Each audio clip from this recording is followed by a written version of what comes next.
Welcome back to the Lux's Bizarre Adventures, part 3 of the ongoing trilogy. Perhaps the final part. I don't know, only time will tell. Welcome back, all. Apologies for the unprecedented disconnection that unfortunately the British weather has brought upon us all. And hopefully that won't happen again. I don't know exactly why it occurred, but it occurred nonetheless. And I'm not too pleased about that, but what can you do? What can a man do?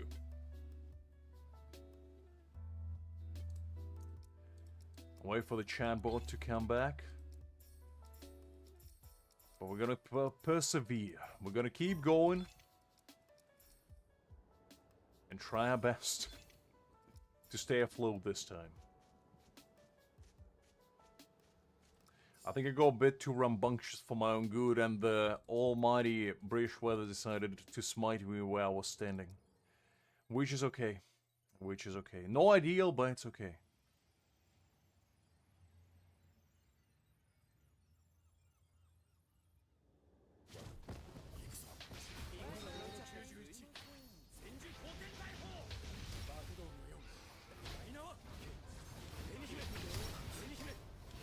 I do have the worst internet in D3. I don't know what to tell you. Oh.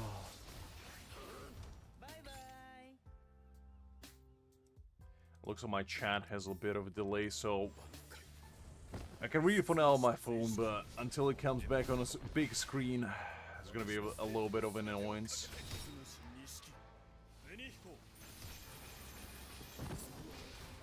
As I said, once again, apologies about that, guys. Have no idea what caused it. Well, I know what caused it, but I don't know why it happened again.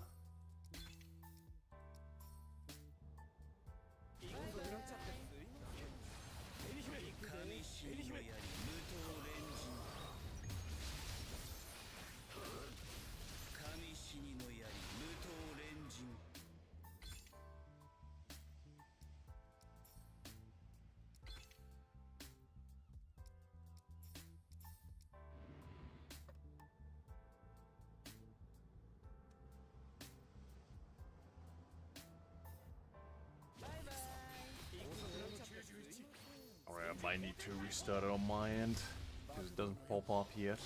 It's very annoying.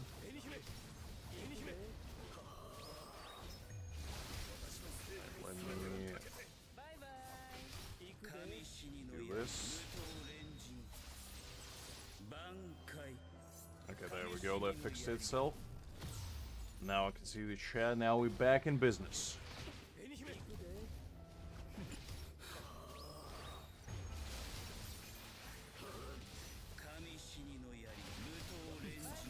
No, it was on my end. My Wi-Fi decided to peace out for a few seconds. So, yeah. It was unfortunate, but nothing I could do about it.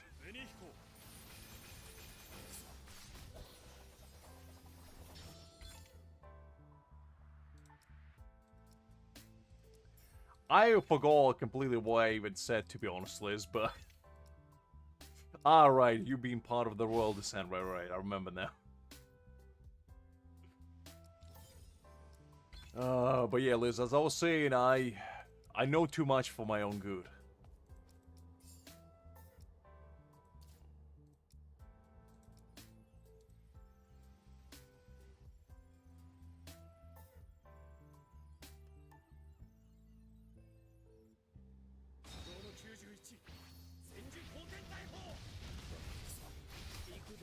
The imperialism is running through Liz's veins. She can't help herself. You gotta understand, she means no harm. She's merely being true to herself.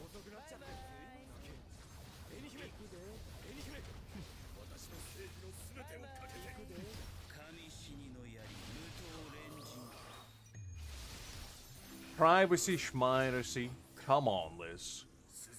There's nothing private about you being part of the greater descent. You gotta accept who you are and live with it.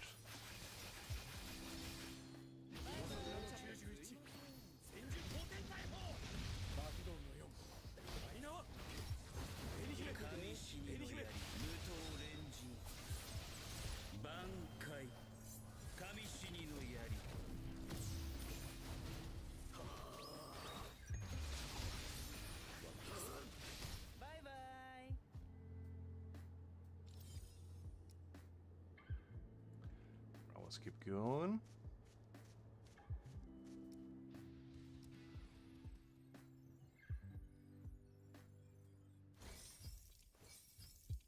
Well, we need to do it one more time, that's fine. Man, I've been kind of slacking off on my free-to-play account, I'm not gonna lie. And well, depends how common carbon is, Liz. And who you asking.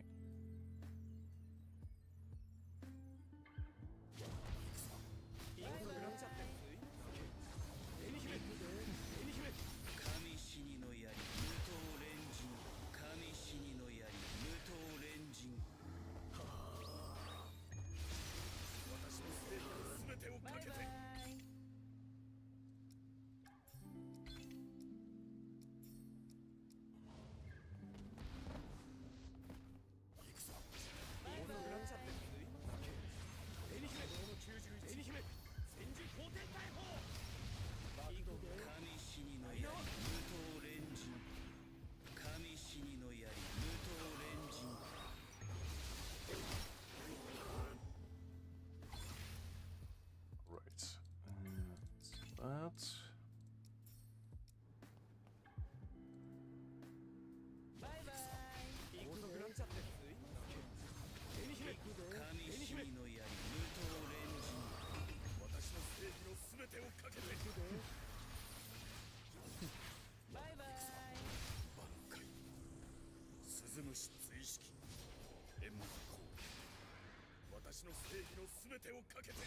The Nightmare, glad to see you. Hopefully you're doing well. Yeah, but how common is hydrogen, Liz? Come on.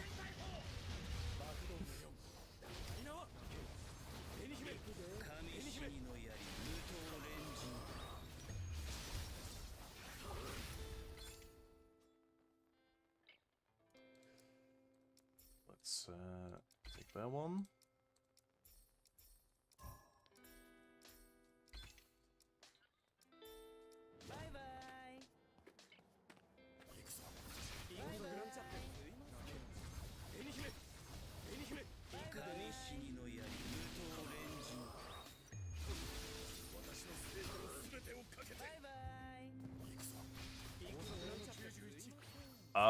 Probably. So far, yes. Unless when she comes out, her kid is not that great, I will be pulling for her, most likely. And to be honest, they did say that she was gonna have some fun mechanics with Yorichi, so if she's gonna make Yorichi actually better, I might not need to pull for Grimjaw later, because I already have her, so no, I'm not gonna be 6-er, that's for sure. I might get a dupe or two if, like, her dupes are broken, but probably not. Probably not, because first of all, I don't have a lot of resources left, but also, I don't really need to be duped out, probably. Unless her dupes are, as I said, as broken as Nell's dupes were when she released. It just gives her, like, straight up crit damage for the entire team. Probably not.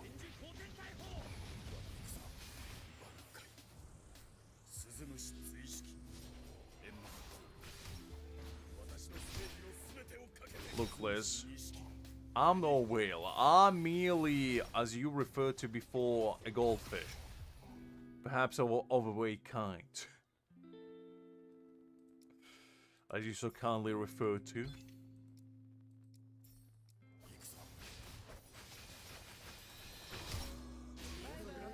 Look, Creek. If I'm a whale, then what does it make Hakim, huh? A Leviathan? I think so. I think that's a fair statement, Nightmare, to be honest, because BCR so far has been my personal favorite game. And I feel like it's doing great things.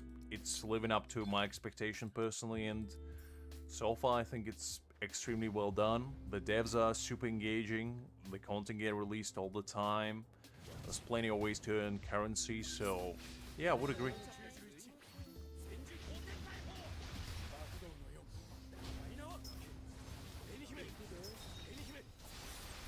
Hi there, Pale. Glad to see you. Hopefully doing well.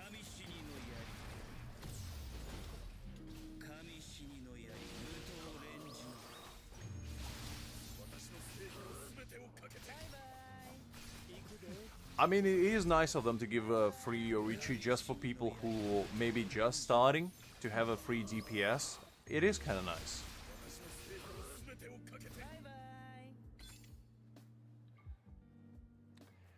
It's alright, Liz. I've already forgiven you. Maybe.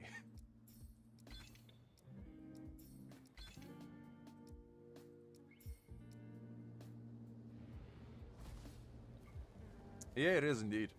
I mean, I played many gacha games, and I mean many gacha games throughout the years.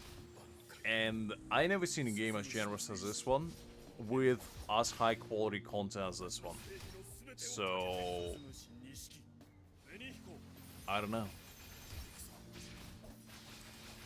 76, I believe, somewhere there. I'm almost 77.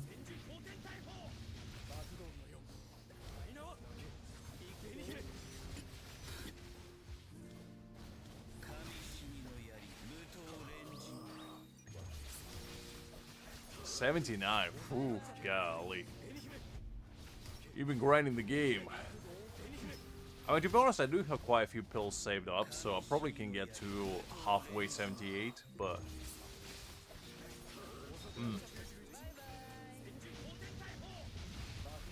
Wow, Krieg is flexing on everybody now, this guy.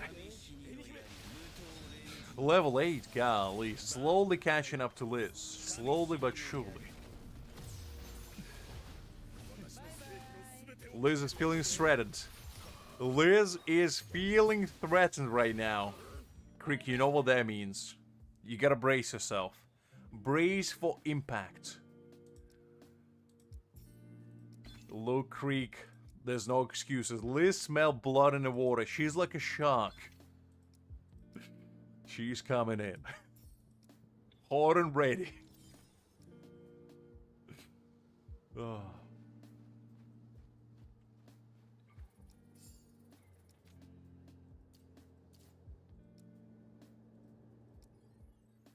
I mean, to be honest, I've been pretty much auto...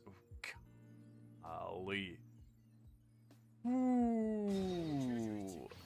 Krieg, you kind of did it to yourself. I'm on Liz. I'm with Liz on this one, you know? You kind of did it to yourself. You shouldn't have done so. Like, I know technically you weren't responsible for that, but you know what Liz is like. Whenever somebody levels up, she has to do it.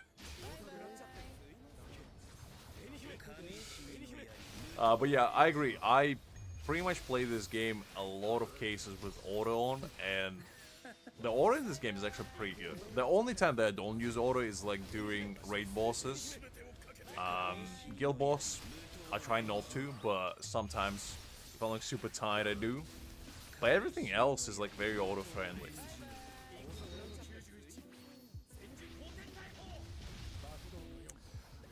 Can you decipher the abbreviation for me, please? Oh wait, 7 Deadly Sins Origin. I got you, I got you. Funny you say that, because I was actually planning to try tomorrow. I think I have enough time to do a stream tomorrow, so the plan was basically to do like a re-rolling stream, kind of like I did for Bleach Soul Resonance when I first started, and basically just try to get Meliodas. I haven't played the game. I don't know if the game is good, but I thought, you know, it might be fun to do a little re-rolling and try the game out. And if the game is fun, you know, we might stick around and do more.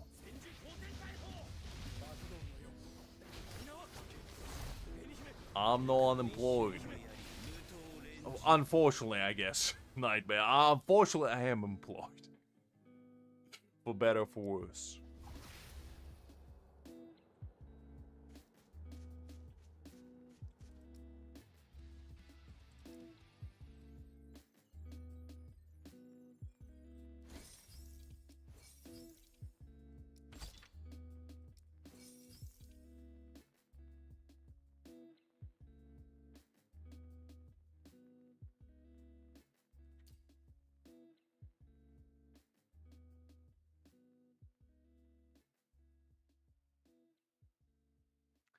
I don't actually know this. I guess maybe he's like a ghost, haunting these places. I definitely didn't hit him. I don't know how to even do that.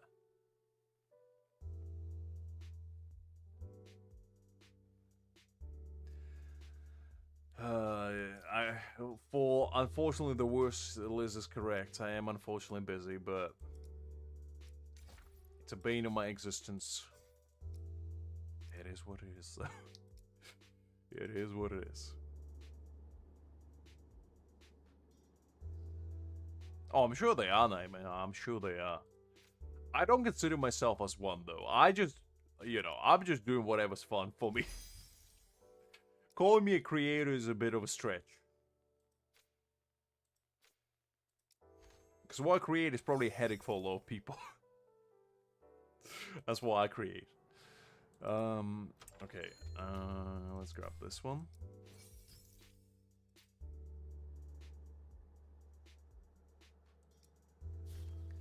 I'm as old as the time itself.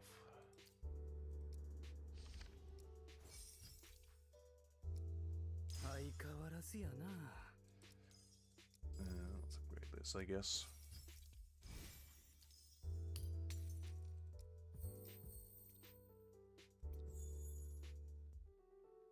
I never played Guna games. I don't know what you're talking about, Nightmare.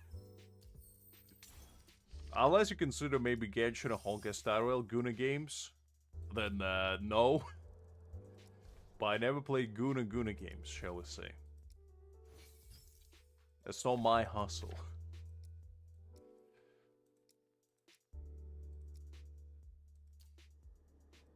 I don't think Wuthering Waves is a Guna game. It's far from being one, I feel like. Since when did it become one?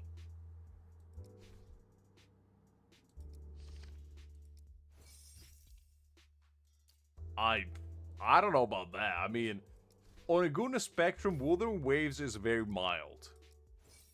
Because at the far end, you have Goddess Victory Nike, and at the opposite, you have like Candy Crush, you know? And Wuthering Waves, I feel like, is in the middle.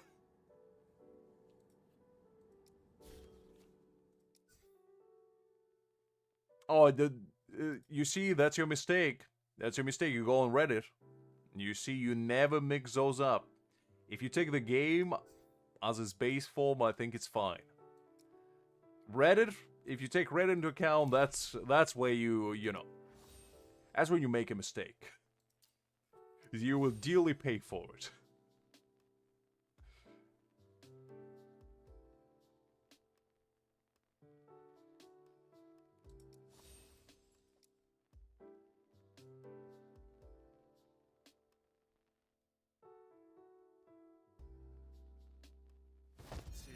I mean, Zelda Zone Zero is like the most Guna game out of Hoyover's games, just by definition of it.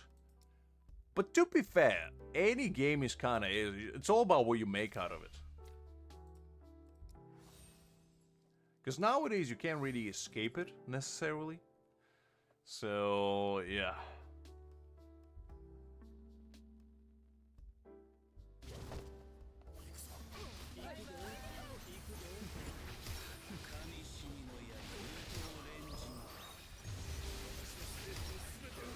I mean, I did complain that my boy Scar didn't get released in Wuthering Waves. That's why I stopped playing, because there's no Scar. If Scar was in the game, I would be still playing.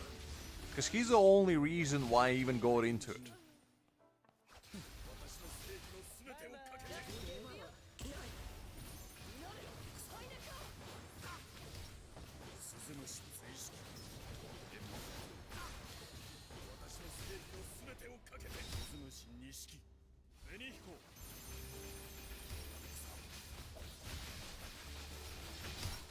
I'm not. I just like Scar as a character. I think Scar is an awesome character with deep lore, deep design, and he's just awesome.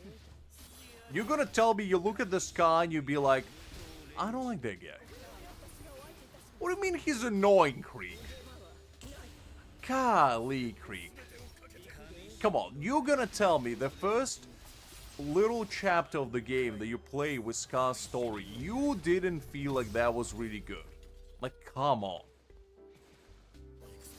Scar is literally like the best villain in Wuthering Waves. And he's not even a villain. Okay, Nightmare, that's a different hustle. That's not what I'm about. I like his character design, I like his lore, and that's about it. I don't go that far.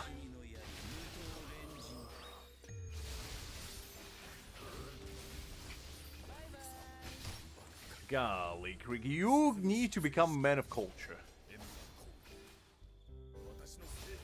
I don't.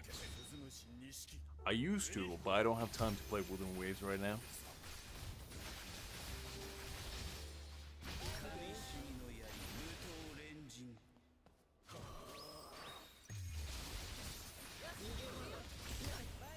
And also, when I did play Wuthering Waves, I used the same character since day one because I have Jiyan, I have Motefi, and they're my goats. I use only them. And also Jinshi. Like, my first team was Jiyan, Verinda, whatever her name is, the little yellow girl, Motefi. And the second team was Jinshi, Brunt, and Shorekeeper. Those were the two teams that I used to beat the entire game. And I never pulled for anybody else. I got Brunt indeed. I have every male character in that game.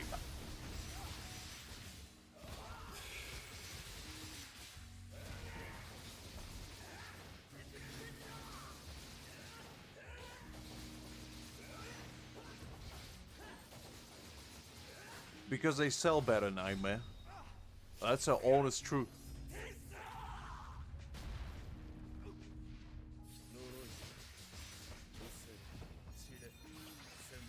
No, Liz. I don't even know who that is, to be honest. I haven't logged in the past like 6 months. I have no idea what's happening there.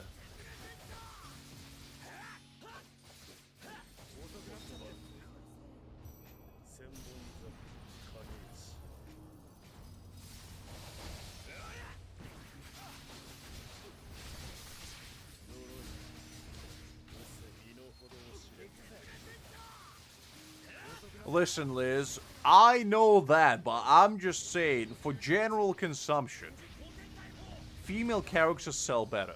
Usually. It's not always the case, but usually. Unless you have a goat. Like Scar coming out. Because that's the only thing that preventing Wuthering Waves from being the best gacha game. If they don't have Scar. He comes out, they sales go like a rocket. Upwards. They're just missing out.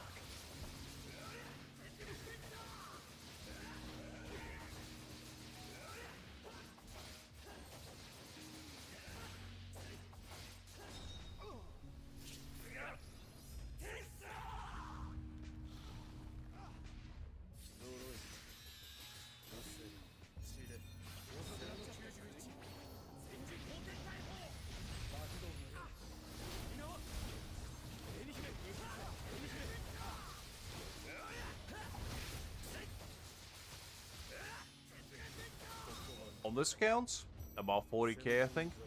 Somewhere there. I'm sitting pretty, I would say. I have quite a lot. But to be fair, that's because I don't pull on this account. I kind of treat this account almost as my saving account, you know, where I just hoard resources for the better greener pastures out there.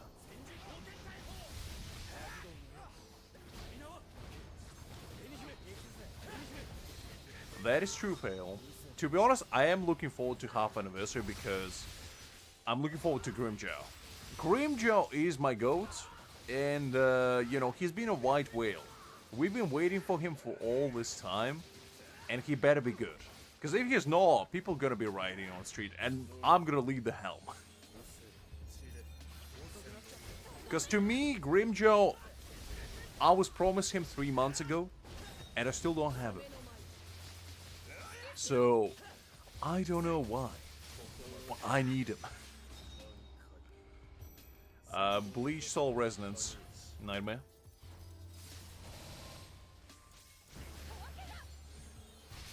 Yeah, it is my free-to-play DBL. This is my sinless account where I go to absolve myself of all the pay-to-win ways. Exactly, Pale, exactly. We all been waiting so long.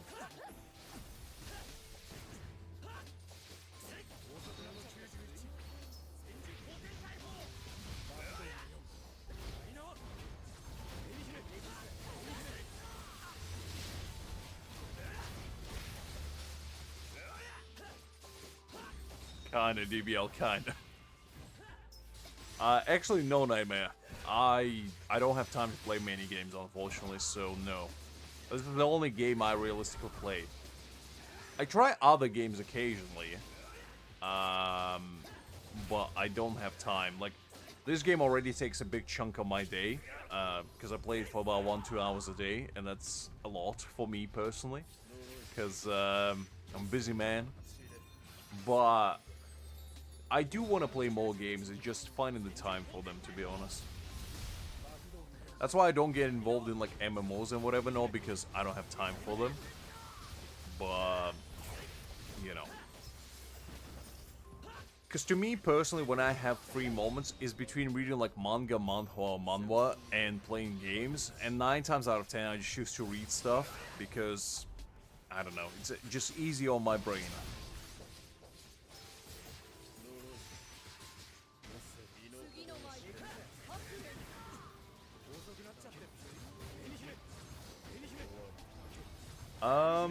The characters I have on this account would be Ichigo, Toshiro, and Gin.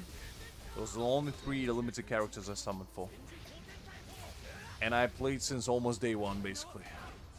And the main reason why I didn't summon for Aizen, Nell, Mayuri or whatever, no, because I like on this account to have a little bit of a challenge.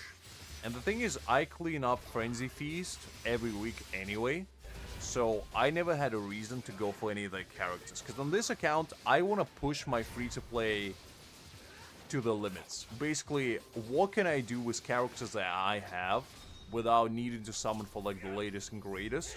Because I feel like at that point, if I can clear the entire game with like limited roster, I feel like that would be a pretty good indication that anybody else can do it. So this is like a little experimental account, if you will. And I did have like an idea of saving all my resources for like a full year on this account. And then just pulling for like a super broken SSR unit. Like maybe anniversary unit. And then just basically have B6, AA5 units on my free-to-play. As a full free-to-play. Because I'm sure there's some people out there who do that as well. Like, save all their resources for their one character. And I just think it sounds kind of fun.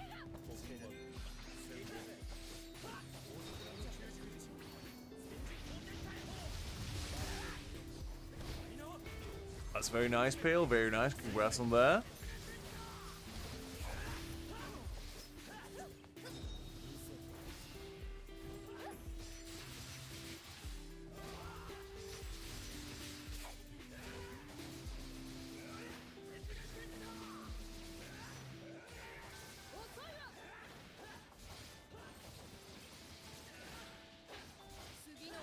I think the only character that I'm missing on my main account is Kenpachi, but I made a conscious decision not to pull for him, that's why.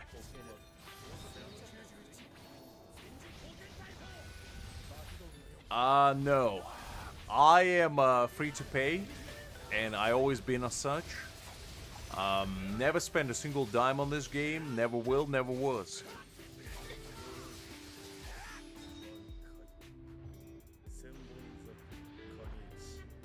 But I'm pretty certain, like, I do spend a little bit. Liz is the biggest whale you'll ever see in your life. She has every single unit B6A5.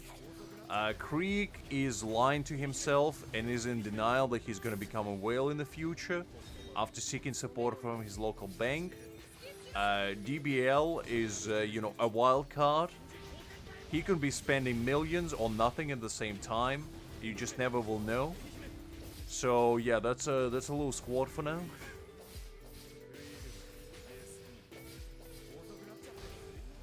It's fine, Creaky. It's fine. Don't worry about it.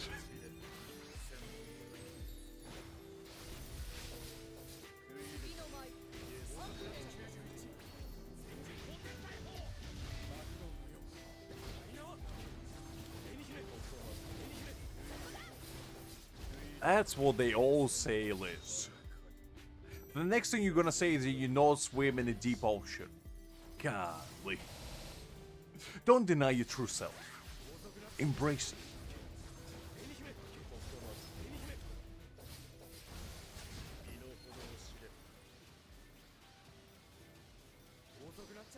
You see? That's a whale mentality right there.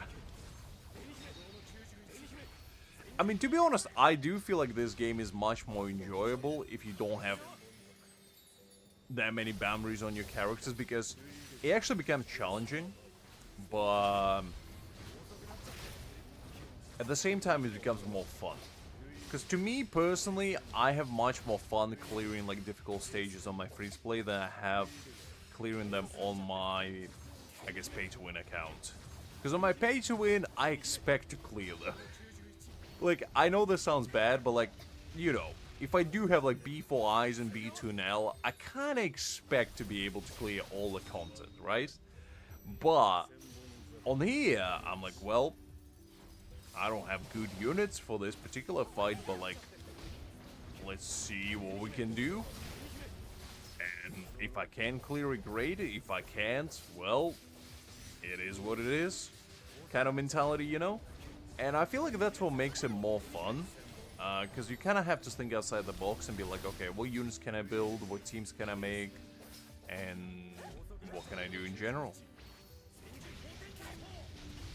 I don't think they do any marketing. And that's a shame, because, like, I feel like if they did marketing on the level of, like, Raid Shadow Legends, they could become a massive game.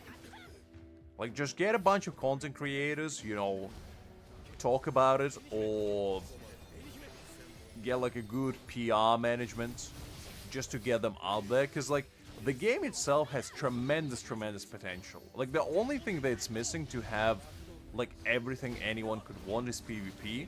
Because right now it's PvE-based game, but, like, as soon as it has PvP, it basically will become a jack of all trades, because it will have a great PvE, great PvP, and just, like, casual progression as well, like, story-wise. So it will have all these factors that will make it, I feel, like a big juggernaut in the gacha space.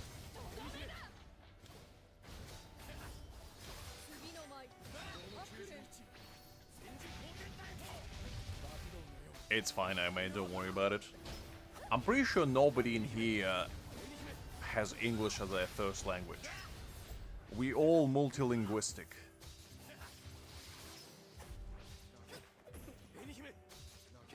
Like, personally, I'm fluent in 4 languages, you know. I know English, I know Ukrainian, I know Gamer, I know Russian, so, you know. And Liz knows, you know, Spanish, English, Insane, Broken English, Sub-English, a weird language she invented when she was in the 4th grade and she never let go of it. So yeah.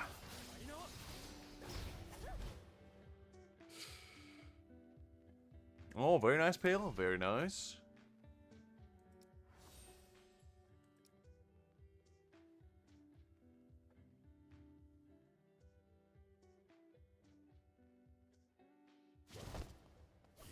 Japanese is pretty nice. I mean, I always wanted to learn Japanese, I just never had the time. So it would be nice to learn it, because like I am a weeb at core. Like, I'm not weeb type of individual, but you know, I am nerdy in that regard. And I always had a dream of like learning Japanese. I'm sure all of us had. But just such a complex language. I mean, especially kanji, it's like you're gonna break your leg trying to remember all of them. Even people in Japan don't know all of them. So yeah. That's gonna be interesting, but we'll have to wait and see, I guess. Maybe one day, maybe one day.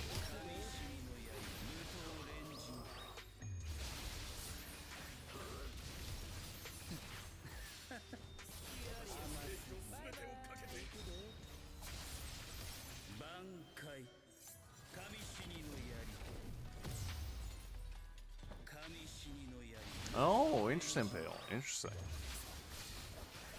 Oh, Mandarin is like probably the hardest language in the world. I can't even begin to imagine how people start learning it.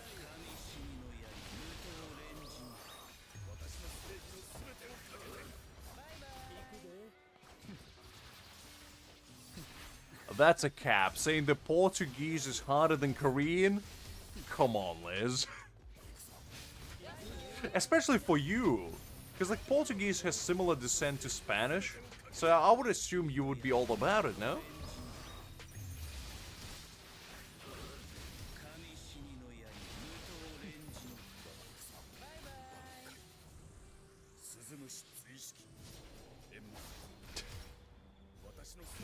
Fair enough, Pale, fair enough.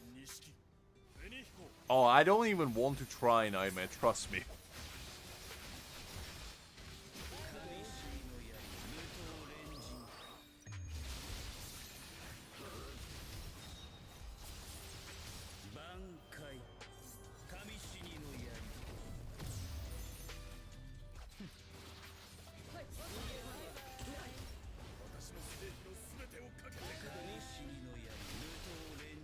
Hi there, Milo. Glad to see you. Hopefully you're doing well.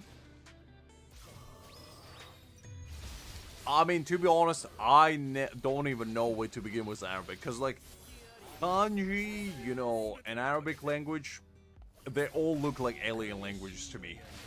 Because, at least with other, like, European languages or whatever, no, the alphabet is similar. So you can kind of grasp together maybe some things. But written languages of, like Middle East and Asia, I can't even begin to understand them.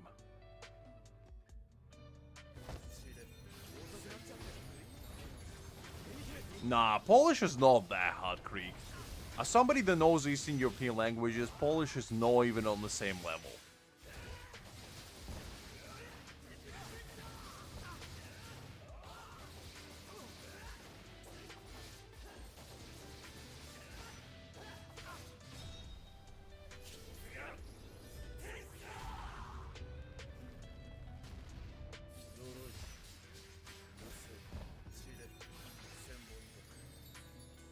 That's actually a good point, Liz, because I assume depending on your native language, certain languages are easier or harder for you depending on, like, the way you structure your sentences to begin with. Because, like, for me personally, Eastern European languages are very easy to understand. Like, for example, Polish, even though I don't speak Polish, I can still kind of grasp together certain words and sentences just from knowing other Eastern European languages.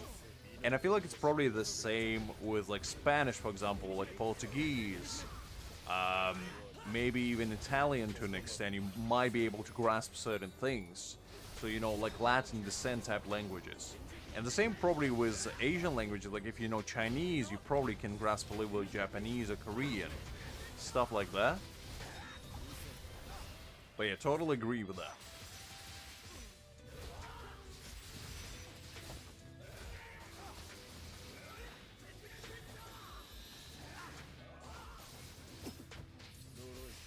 Good luck with that, Pale. It's never too late to start, I'll tell you that much.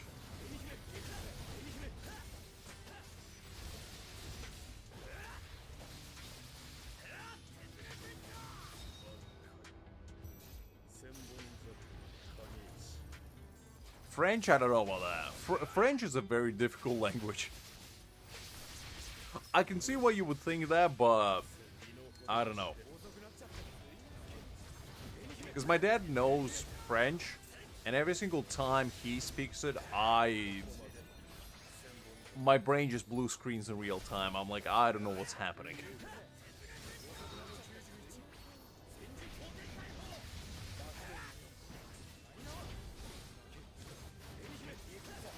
I don't have one, to be honest, Nightmare. I don't get involved in like politics stuff. Just not my thing. Life is too short to worry about stuff like that, and things that are outside my control, I tend not to engage with them.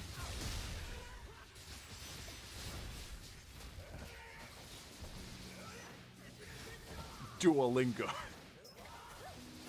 Have you ever tried the owl? Come on. You can learn any language there.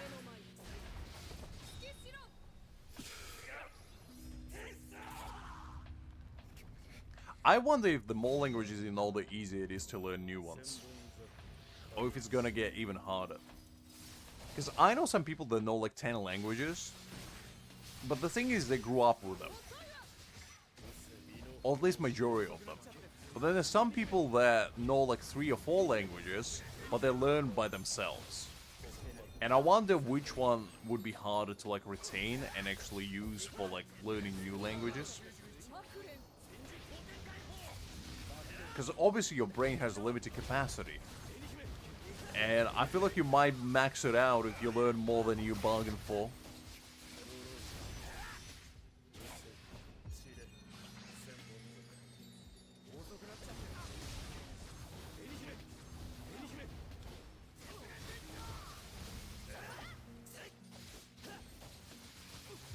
I never use Duolingo personally.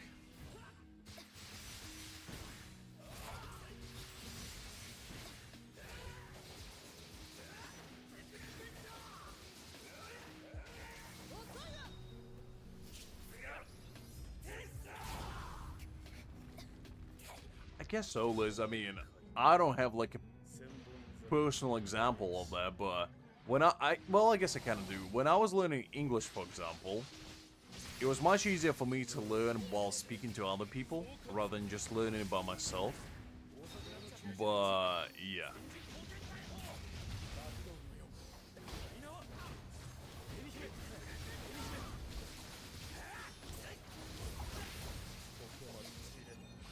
Kinda, I guess, Liz.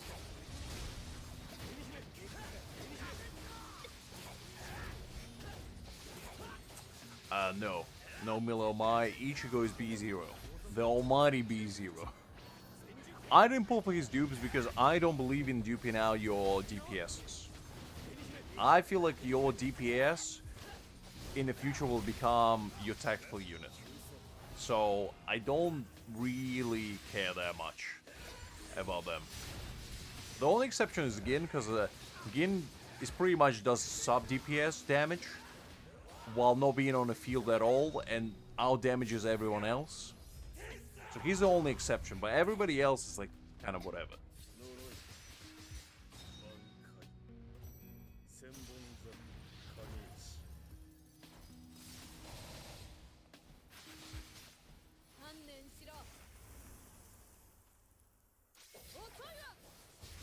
I didn't go for... The thing is, when I started, I re-roll for him, so I didn't pull for him at all.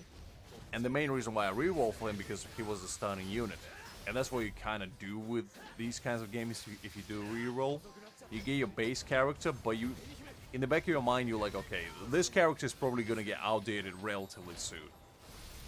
And as soon as the new DPS for Slasher came out, it was kind of the case.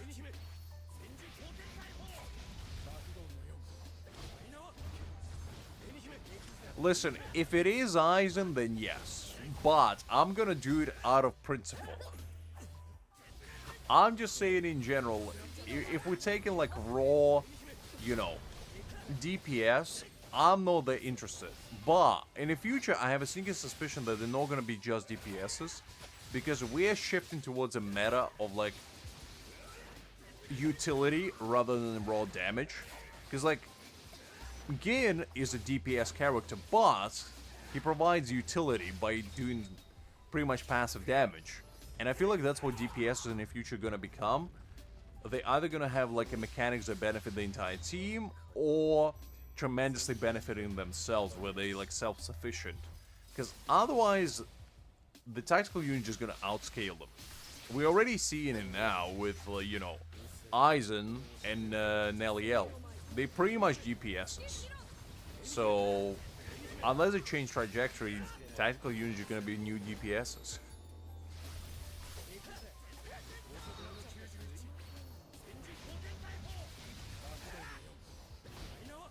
I mean, to be honest, I had that with like Ukrainian because I haven't spoken in a while, and I remember when I went to embassy, I forgot how to write it. I could still speak it, but writing was a bit hard, and that was mainly because I didn't practice for a while.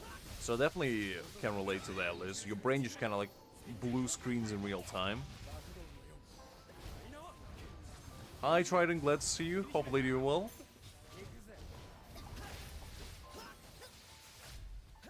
Same, Pale. Same. I'm waiting for the full Hollow Ichigo, who's gonna be the next Slash DPS, I feel like.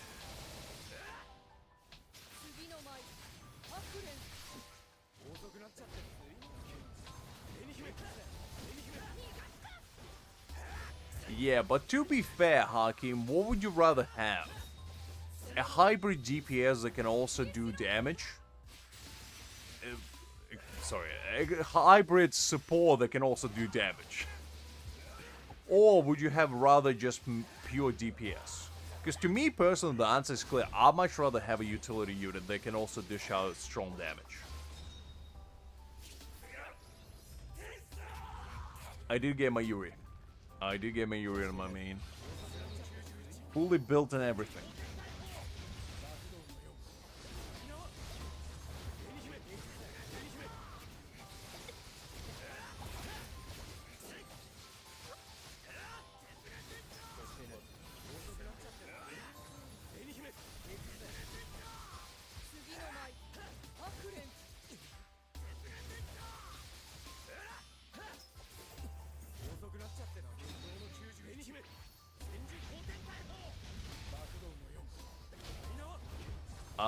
Yes and no. I have pay-to-win account, but I also have free-to-play account, which is this one.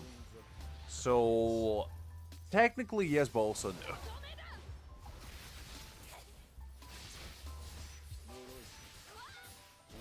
I wish, Hakim. You kidding me?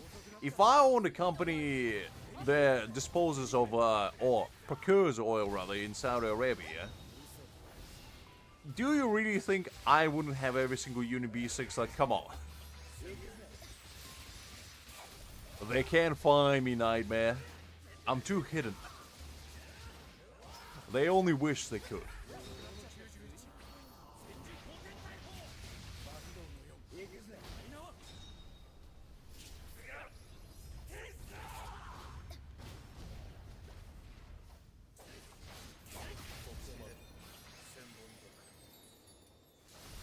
I got my Yuri very early, so I got extremely lucky with him, so I didn't mind getting him.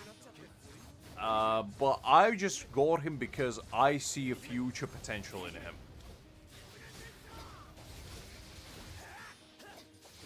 Listen, Hakim, if I had oil money, yes. Unfortunately, I don't. Because you gotta realize, for oil oligarchs, getting one unit B6 is pretty much like using a $100 bill as a napkin. Is nothing.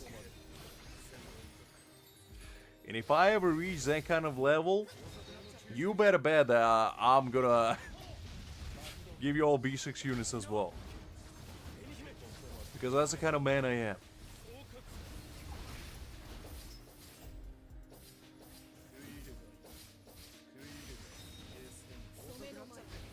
I mean, you always gotta have a little bit of freedom, Liz. You can't go without freedom for too long.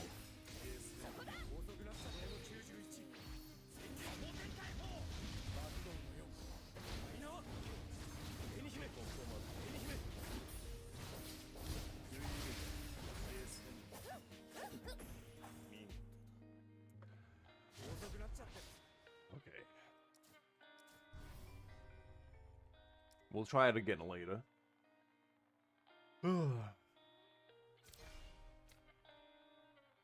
Without the strike team, this account is kind of rough. Not gonna lie. Alright. I think what we're gonna do for now is we'll try out the events here as well. Gotta do all of this stuff.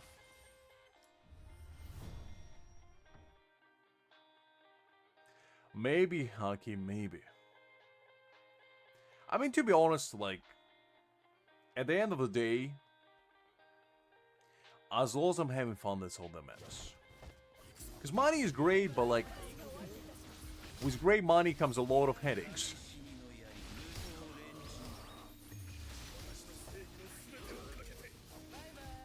I don't think any of us have oils, Nightmare, because if any of us had oil, we wouldn't be here. We would be out there, partying on like Burj Khalifa or something.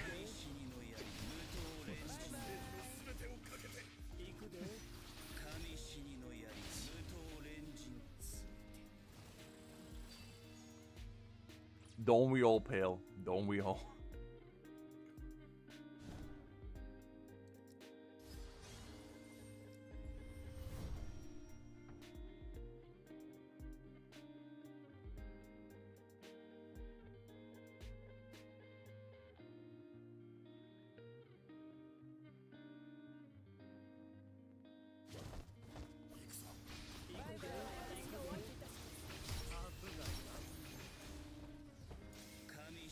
Fair enough, Hakim, fair enough.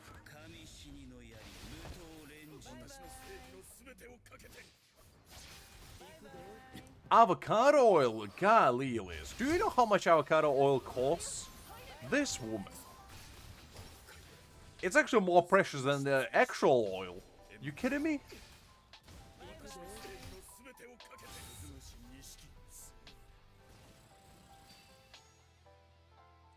Olive oil is pretty pricey as well. I mean, I cook with olive oil exclusively, but let me tell you, it ain't cheap. Oof.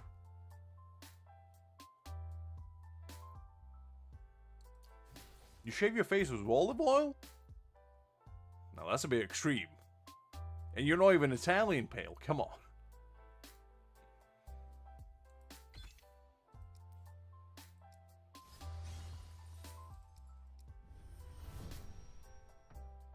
Absolutely. I mean, if she got avocado oil, golly, she must be swimming in it.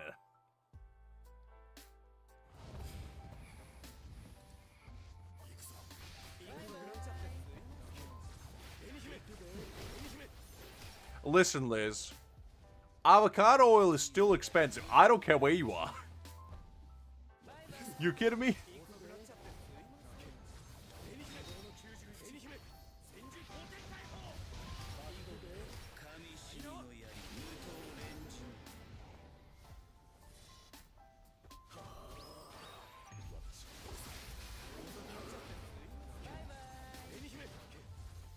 Well, DBL, you gotta cook. If somebody asks you to cook, you just gotta do it. That's a way of the land.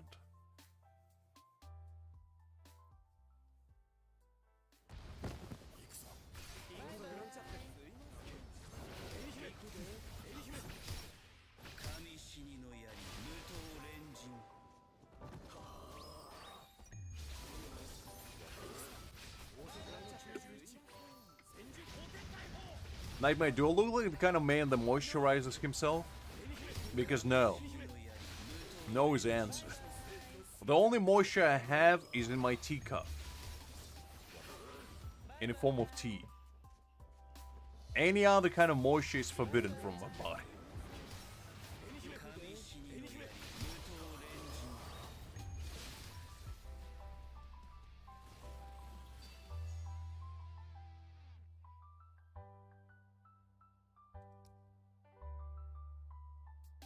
Creek, if you're not careful, Liz is gonna permanently make you a permanent resident in your backyard, in quotation marks. That's where all your challenges goes. How do you think Liz reigns supreme as a true XP magnet for all these eons? Not through fair competition, I'll tell you that much.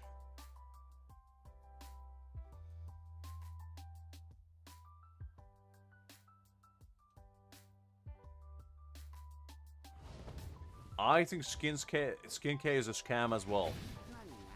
Because who needs to buy oodles caboodles of lotions, oils, skin masks, skin cares, when you can just take a shower and wash your face? Like, come on. Who needs all these elaborate morning routines and self-care routines?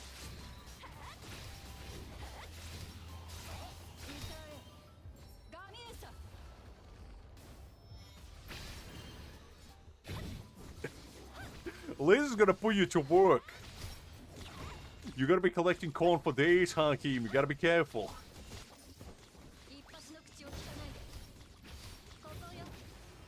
I wouldn't say I have perfect skin. I'm just saying, why do you need to do so much?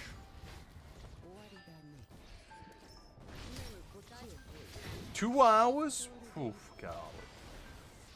That's a long time. Do you know how much I can do in 2 hours? I don't know. Look, I use 3-in-1, you know, shampoo, conditioner, and whatever else is in there. And it works wonders. It does everything it needs to do, and so much more.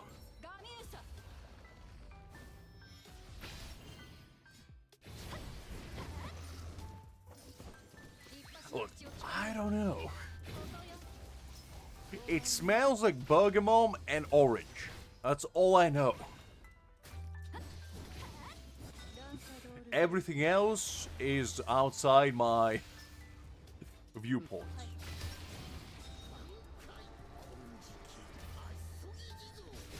Why everything has to be separate, Hakim? Why can't everything be convenient?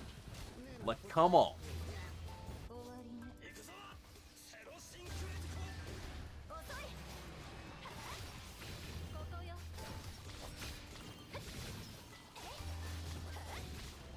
I mean, I do realize that, you know, you want to look good, you want to smell good, you want to feel good. But there's gotta be, like, a reasonable amount of things you apply to yourself before it becomes too much.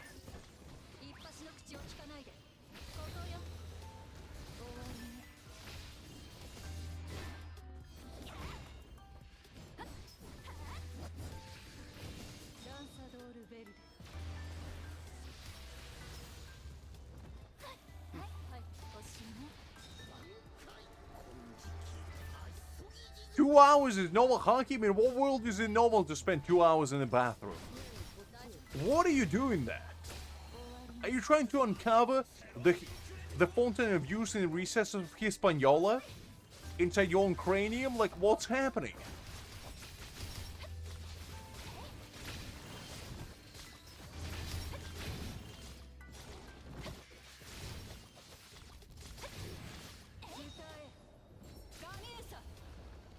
I mean, I always was fascinated with VAs, to be honest, but failed. So that was always like a dream of mine, to be able to voice somebody cool, you know? Maybe in the future, maybe in the future.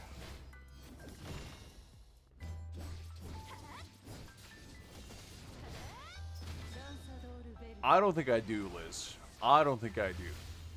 Whatever witchcraft you ladies perform there is not for my pure mind to know.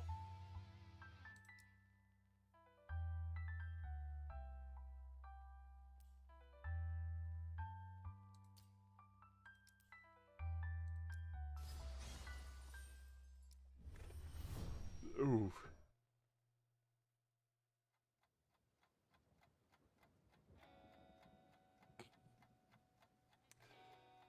Oh, well. Now we all know what Hakim truly does in the bathroom. And I'll tell you, it's no skincare.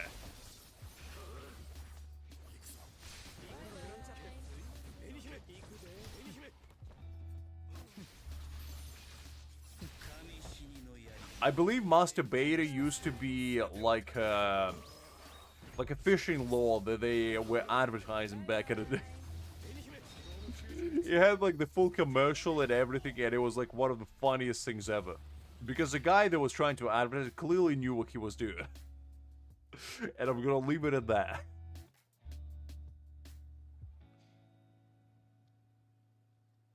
I'm not imagining nothing, Liz. I already accepted that whatever witchcraft you do upon the sacred domain of bathrooms is yours to take and mine to forget.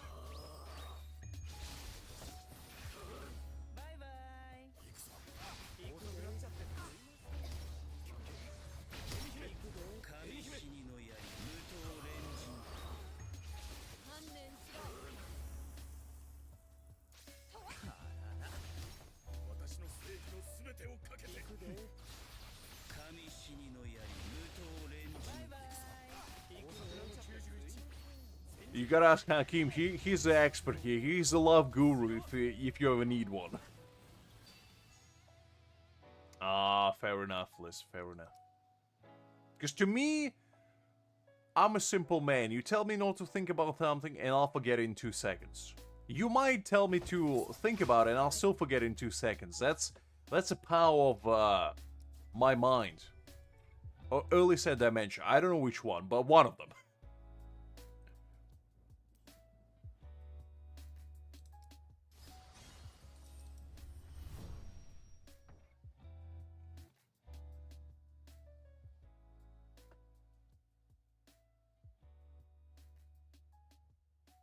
I guess so, Liz. I guess so. You tell me a secret and I'll forget it straight up.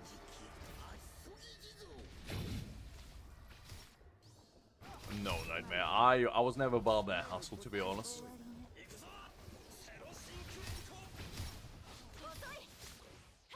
Ever since I was in high school, I had a clear goal in mind.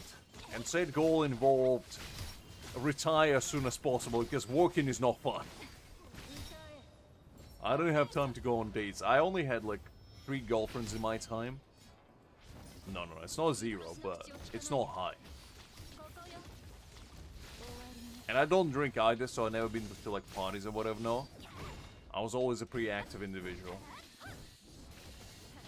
Unfortunately no, Nightmare. Unfortunately no.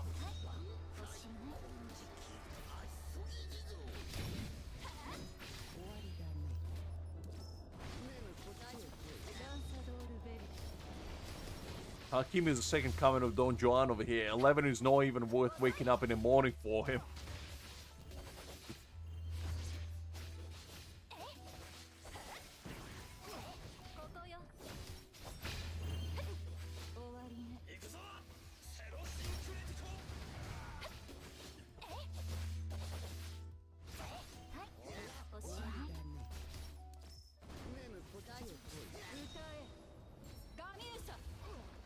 I mean, you're not wrong about that, Liz. You're not wrong about that. I'm like a parrot, you know? Whenever you put like a blanket on a parrot, he thinks it's nighttime. Whenever you tell me to stop thinking about something, I'll just say, ah, yeah, sure.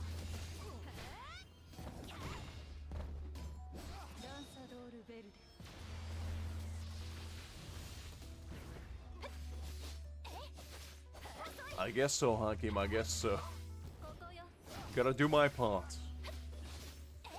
And Liz is doing her part of spreading, you know, the opposite, shall we say. A true equilibrium at its finest. I gotta have you good with the bad. And bad with the good.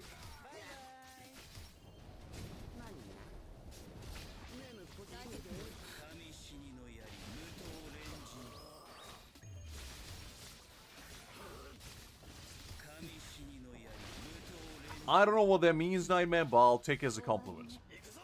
Just kidding, I do know what that means. But it is fun to pretend like I don't.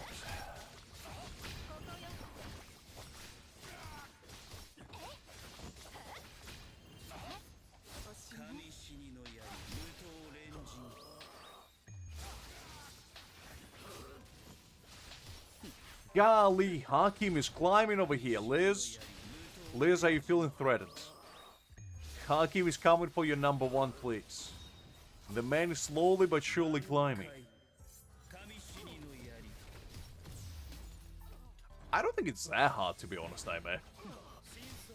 It depends where you're looking at, I guess.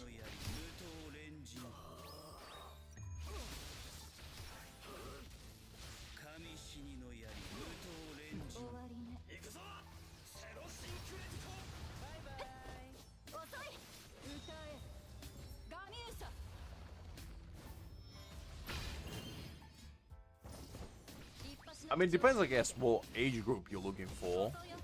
Because I guess the older you are, the obviously the less likely it is, but still, I wouldn't say it's impossible.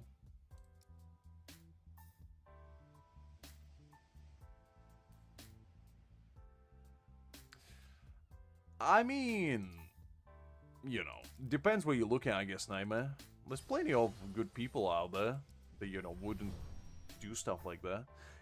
From personal experience, like, I fortunately never had that happen to me or I did it to somebody else, but, like, it's all about looking for people who, you know, you can trust and rely on.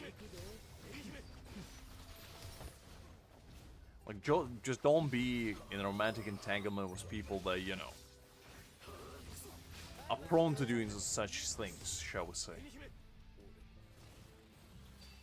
Nothing wrong with being single, Liz. I'm single as well. You know? It's absolutely fine.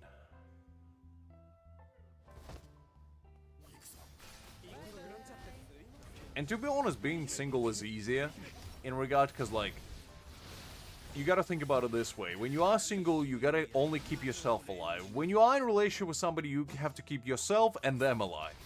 Which is a factor of 2 you have to worry about.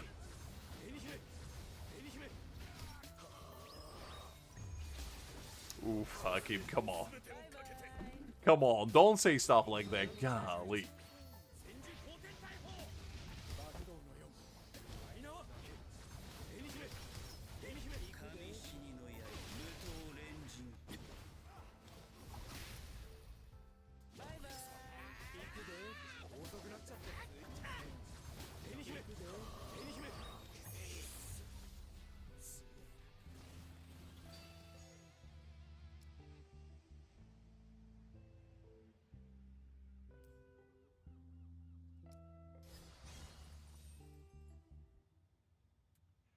That's not what I was trying to say, Hakim. I can assure you that much.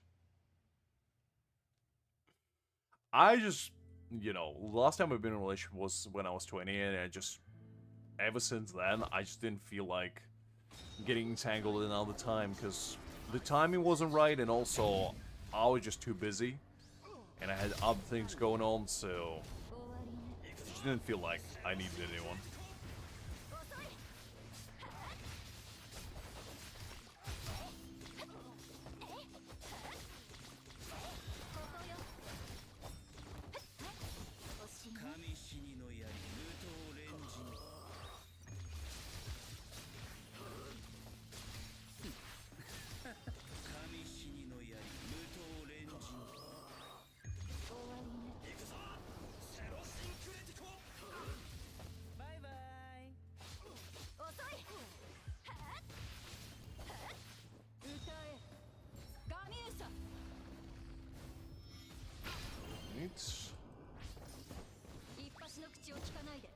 I'm really training myself, you know, how to use thrusting properly this time.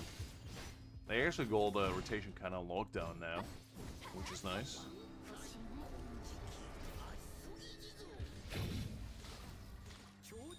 Hakim is a hustler, Nightmare. That's one thing he is. The man hustles all the time.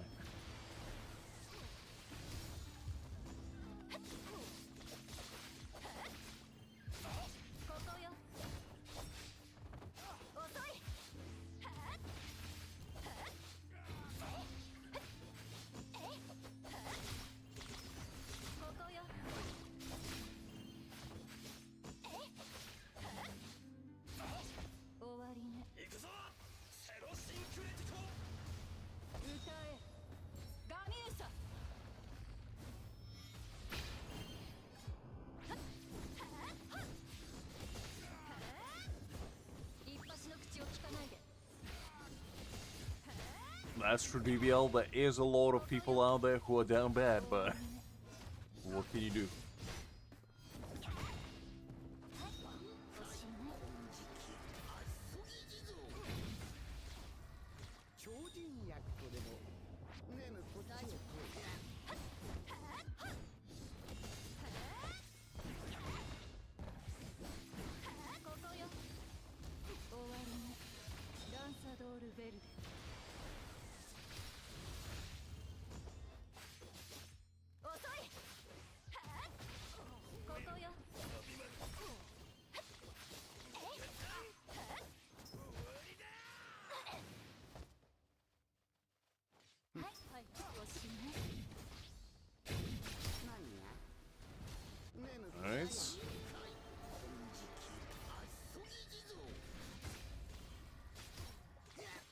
I mean, I guess as long as you know what you want, DBL.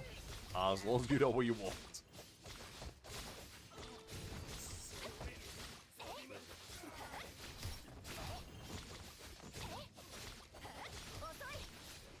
To me, it just sounds like too much effort. Well, that's my perspective. Because maybe I'm just not enough of a gooner to relate, but personally, I just find it like too much work. I just might try to chill at home by myself and read some manhwa, play video games, and go out there on dates and whatever, no? But maybe they're just me.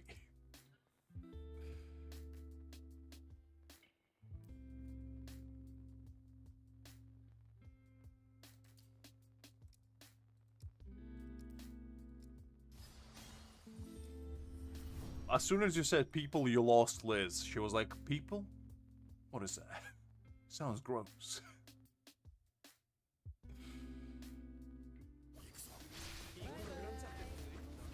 Nightmare, Hakim killed many men.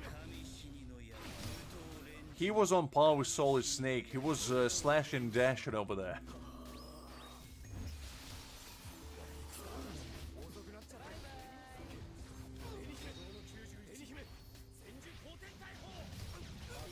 They call him the French menace on the streets. If you cross the path with him, you might not make it out alive.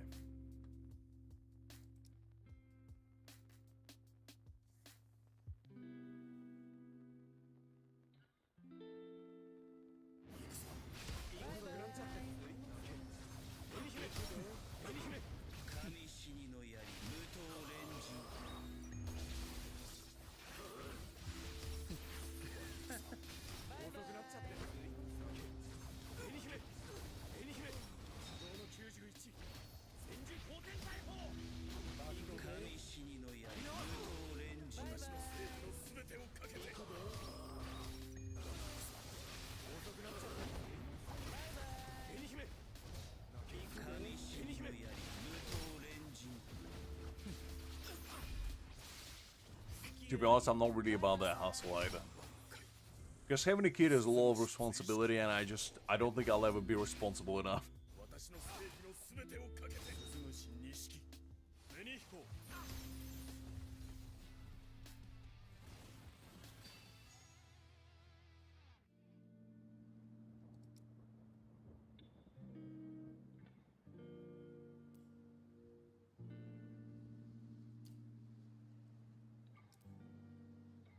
Okay, let's do this one.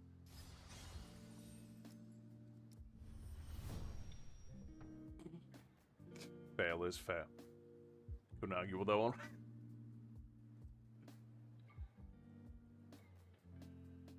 I'm just looking out for the world because 1 Lux is already too much for the world to handle. 2 is gonna be pretty much the end of the game. The big game over screen just gonna pop out of nowhere in the mid-end, you know, the entire world just gonna collapse onto itself.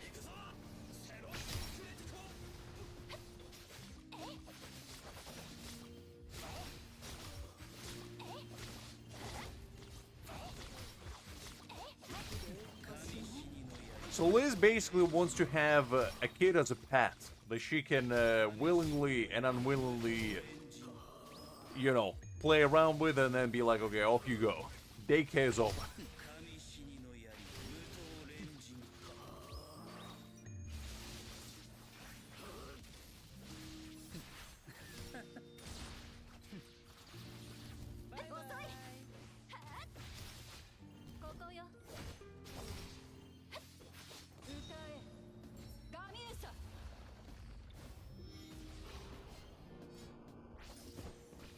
Oh, Jesus Christ, Nightmare. Sorry to hear that. Oof. That sounds rough. Hopefully you're doing better now. I can't even imagine what that must have been like.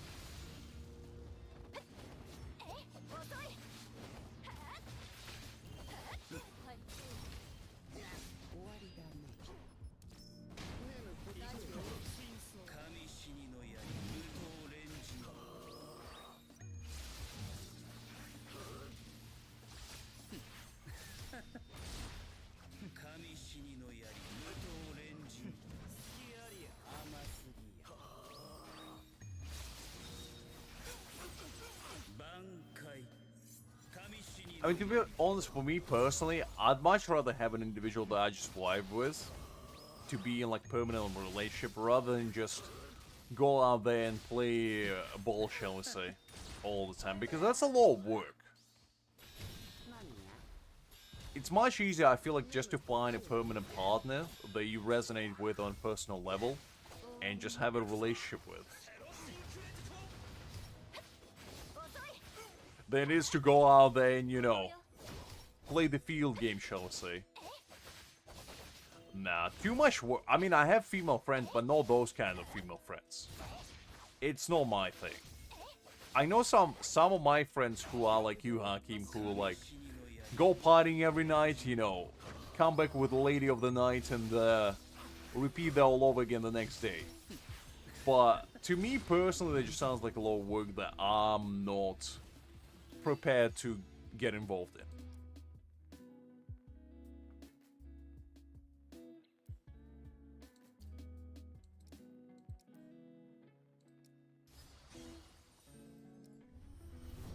Because, like, to me, physical contact, if it's devoid of any emotions, is kind of pointless.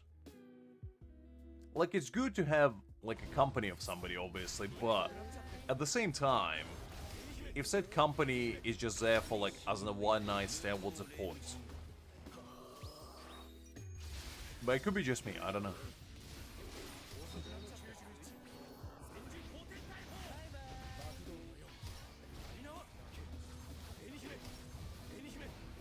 And also you're prone to make dumb decisions in sport at the moment.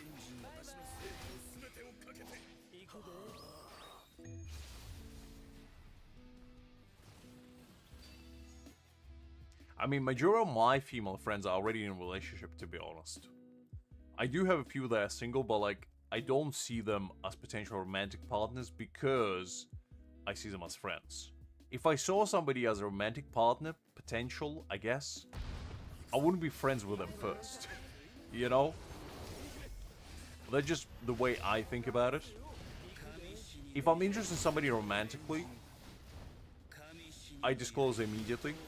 If I become friends with somebody and then later on it develops into something more, then that's fine. But like, I never start with that thought of being like, okay, I like them, let's be friends. Because that's just not a healthy way to start a relationship of any kind.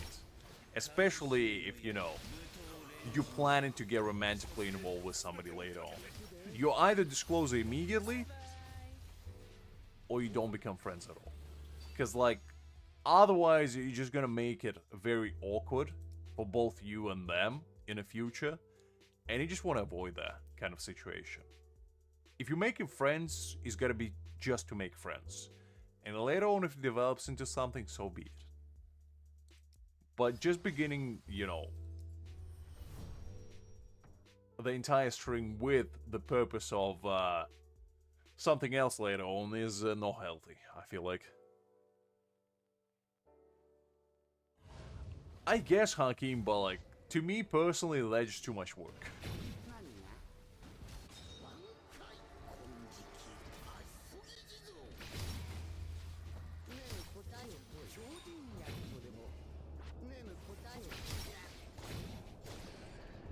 Nightmare, to be honest, to me, monetary value is irrelevant. If the person is my type, I don't care whether they millionaire, billionaire, or have like 5 pounds to their name. It really doesn't matter to me.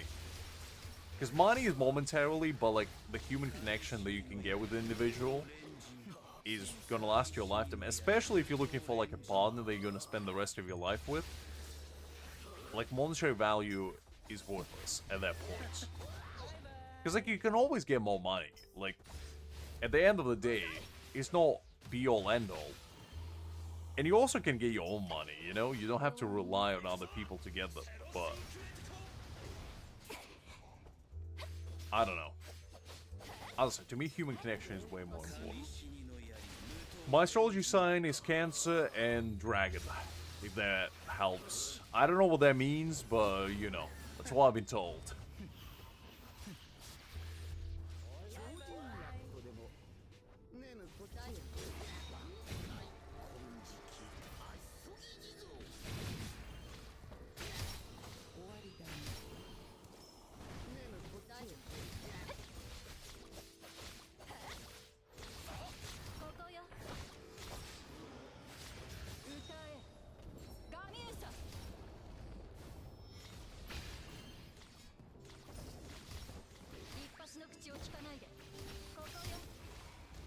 That's what I used to say, Nightmare.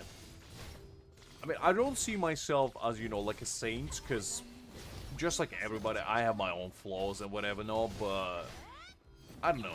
It just, to me, I grew up in a very, you know, simple environment.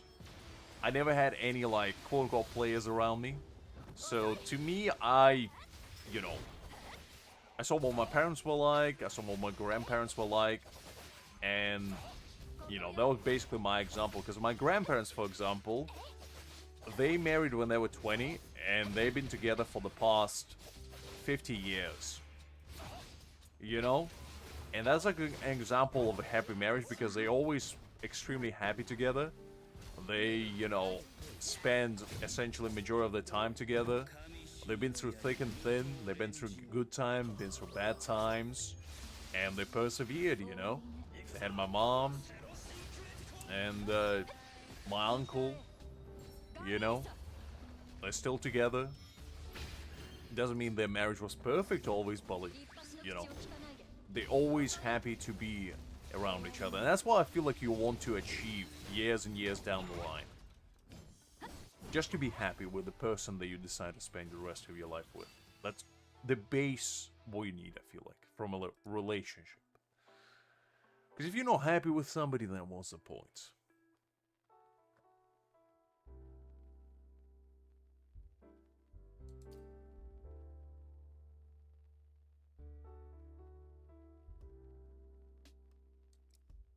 I've been to Miami before, Hakim.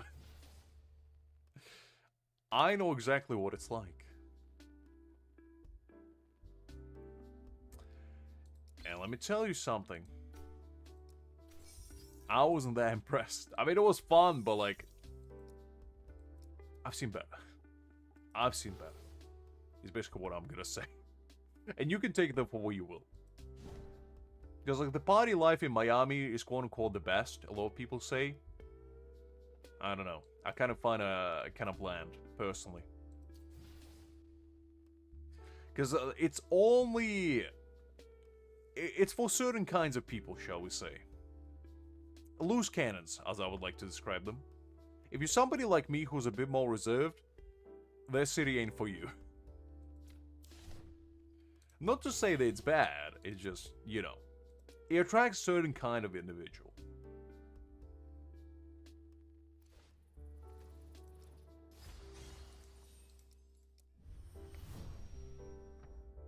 Sorry, I completely forgot DB. I'll show it to you in a sec.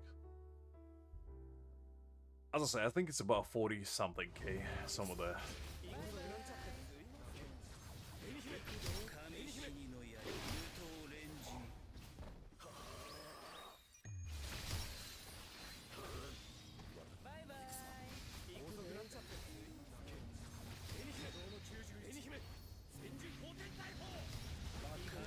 I mean, that is true, Nightmare, that is true, but I feel like if you have an emotional connection, and you know, you are with somebody who truly cares for you and you care for them, I don't think they would have those kind of thoughts. If they do, that's pretty much because there's some deep-seated either resentment or regret or something along the lines where they are not happy with the choices they made in their life, basically. And whose fault is that is up to debate. But like in a normal relationship, I don't think that's the kind of stuff you're thinking about. So yeah, I have 44.3k basically.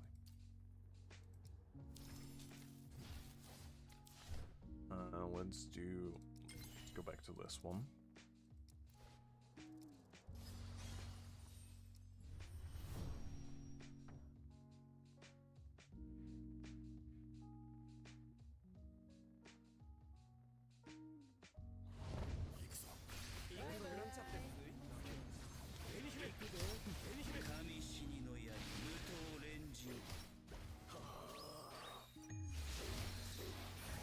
I mean, like, I haven't been in a love relationship, but, like, I was very fortunate to be in a relationship that I was, which ended very amicably, and majority of them basically ended because they were moving away, kinda.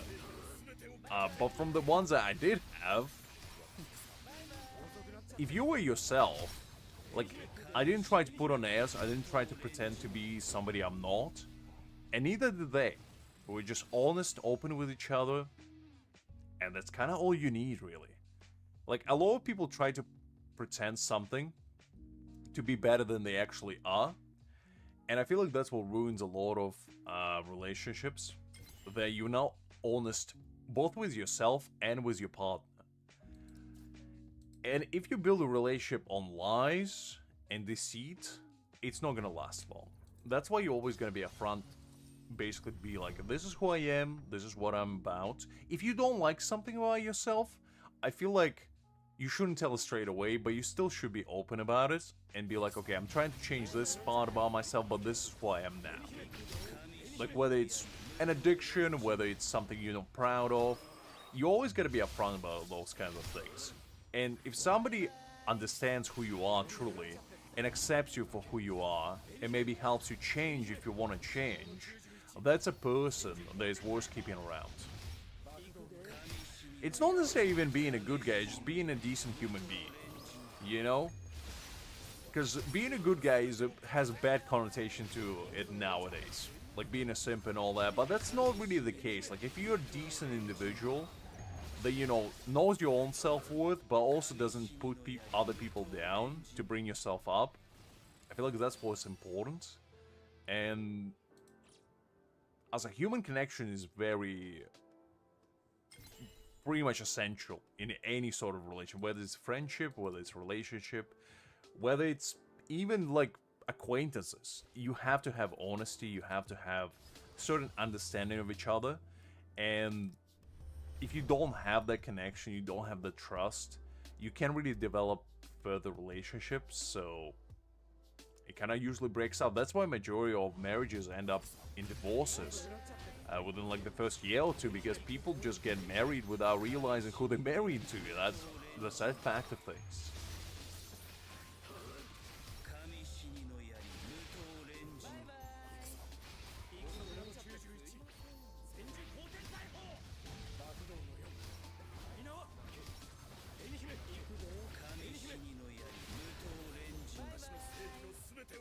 I appreciate the sounds there. I'm not sure what I'm gonna do with that information, but fair enough.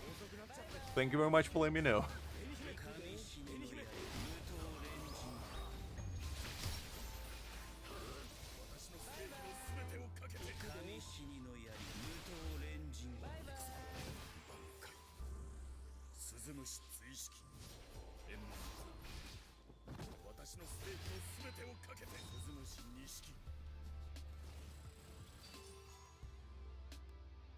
Oh, no.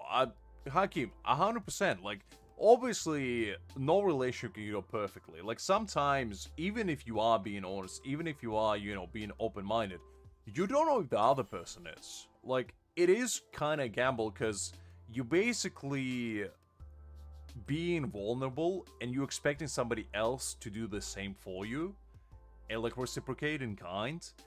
But there are cases out there where people live their entire life together and they don't know who they're married to, because they discover, like, through certain accidents or whatever, who that person is, whether it's something really terrible or something, you know, minor, but it still puts, like, a breach in that trust that you build over the years. So you never know 100%, but at the same time, you can at least build some sort of, you know, relationship where you can kind of understand who the other person is, because it's very hard to fake being somebody you're not for long periods of time. You can do it momentarily, you can obviously pretend to be somebody you know, but eventually you're gonna crack. Eventually you're gonna let slip something out that you either don't mean to, or it just comes out naturally if you are a certain kind of person. And with those moments, I feel like that's when you see who the person truly is, even if they don't want to show it. Because it's very hard to, like, constantly be somebody you are not. I don't have experience with that personally, but I knew some people who were trying to pretend like they were better than they actually were, and it didn't last long, because it's very hard to keep up the act and as I pretend somebody you know. for a long, long time.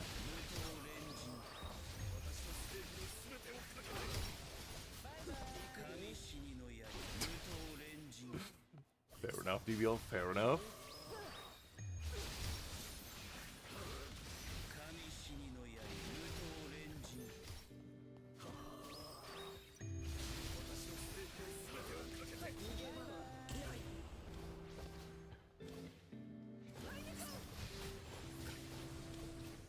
Look, Liz, it's okay. You're gonna have your own winning streak soon enough.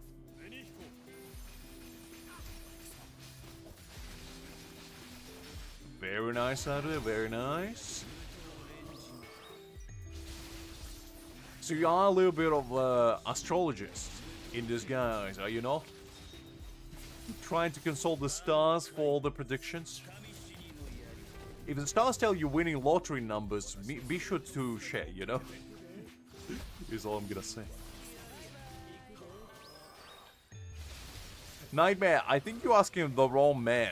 Hakim was actually talking about hustling and becoming an OnlyFans manager for a lot of other people. So he would. He would not only marry them, he would be their manager. That's the kind of hustler Hakim is. He's a true man of culture if you ever seen one. Oh man.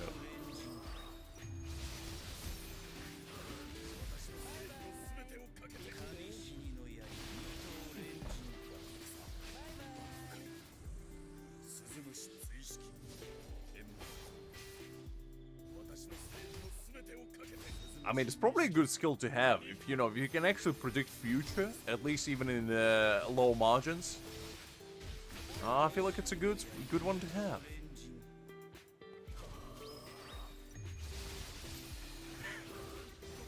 You see, what I tell you? Hakim is a hustler at mind, body and soul.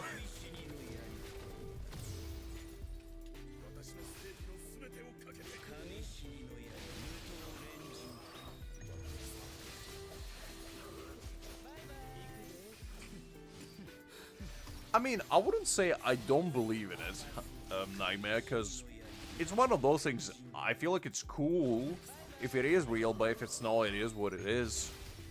I'm not gonna just walk up to somebody and be like, oh, you believe in astrology? Don't you know it's all a bunch of fib? Like, I'm not that kind of person. I respect other people's interests. Even if I don't personally believe in them, I feel like it's cool to be interested in topics.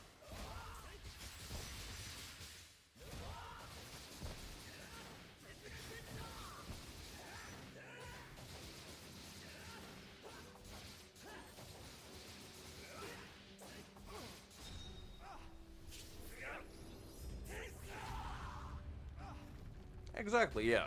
I mean, I feel like it's kind of fun, you know? Because, back in the day when there were no phones, no nothing, people used to use stars as navigational guides, you know? So there is some science behind, looking at the stars and kind of reading them. But it's obviously all subjective. It kind of depends on how you look at it. And I feel like as long as you're not using it for nefarious means, it's fine.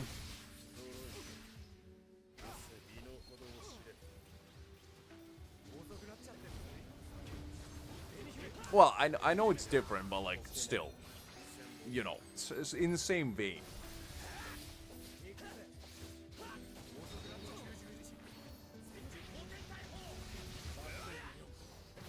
Hakim, I think you forget who you're talking to. Liz already has many business ventures. She's a local snow seller, corn seller. Whatever she doesn't sell is a better question.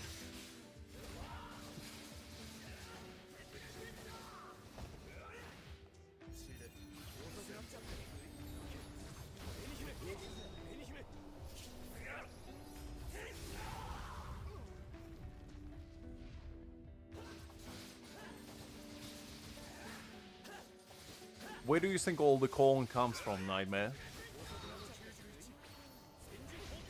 Liz got all the corn in the world on lockdown. She owns it all. No corn getting transported around the world without Liz's word.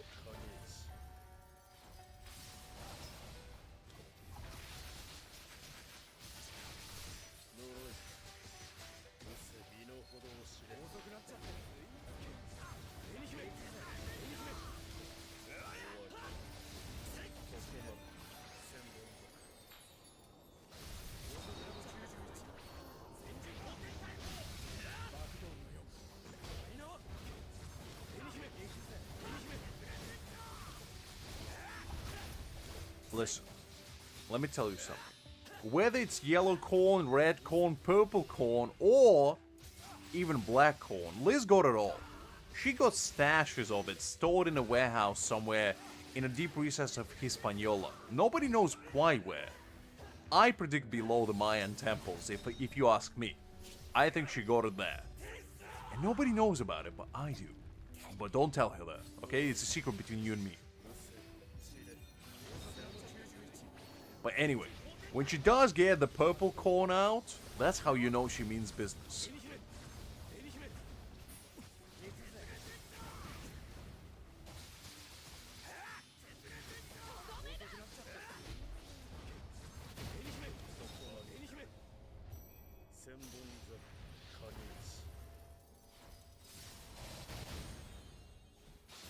Look guys, not everything needs to be on Guna Brain mode, okay? Sometimes normal things exist as well.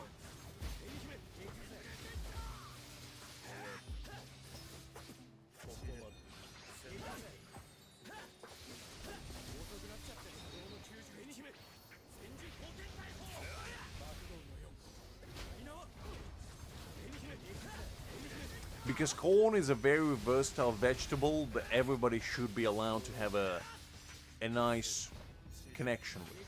Plus Liz is a Mexican lady who, you know, she got all the corn in her world. Elote, ever heard of it? Oof, so good.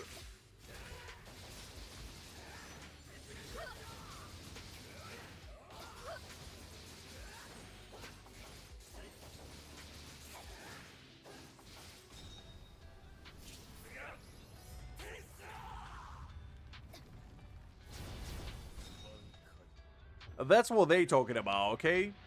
Don't mix it up. That's what GBL and Nightmare talking about. Everybody else is talking about corn. Don't get it twisted.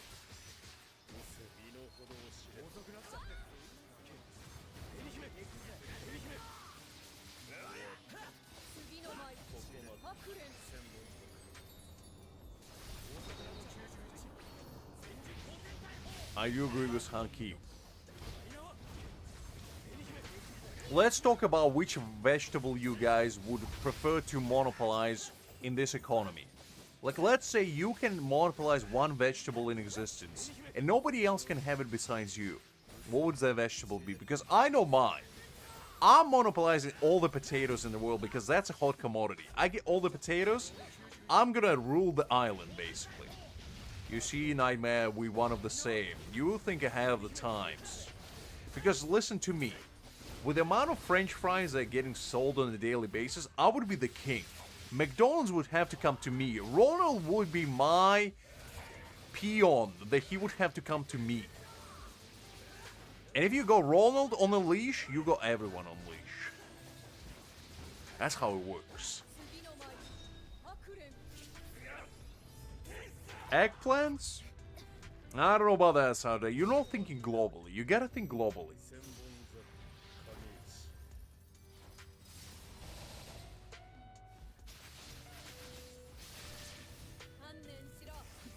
Because when you think about it, what is the most versatile vegetable that everybody enjoys on a daily basis?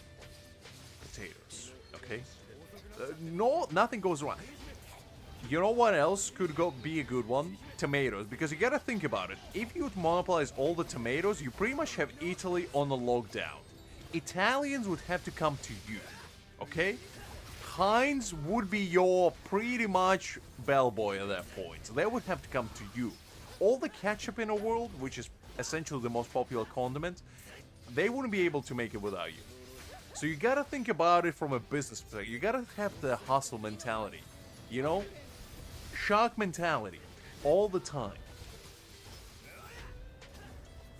Listen, I know tomato is a fruit, but we're not talking pugilistic here, okay? We're not getting into nitty-gritty of things. We are talking about, you know, what thing that comes from Earth would you monopolize, essentially. And fruits are useless, essentially, because if you monopolize any fruit, they don't do anything. Okay? I would take all the bananas personally, but that's just me being greedy because I love bananas. But like when you think about business opportunities, I'm just saying it's between tomatoes and potatoes. Corn is a good example of this third one, but like it's very limited. It doesn't have as much of a reach.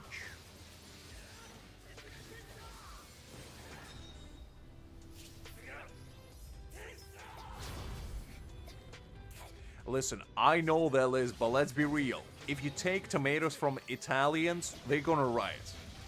So I'm just thinking from perspective of who can I conquer eventually by having all of them.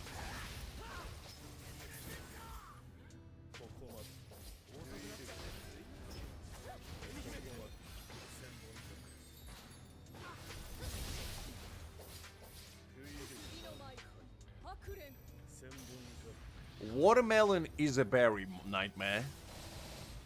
I'm sorry to break it to you. But I do agree, watermelon slaps. I can eat watermelon all day, every day, for the rest of my life, and I'll be happy.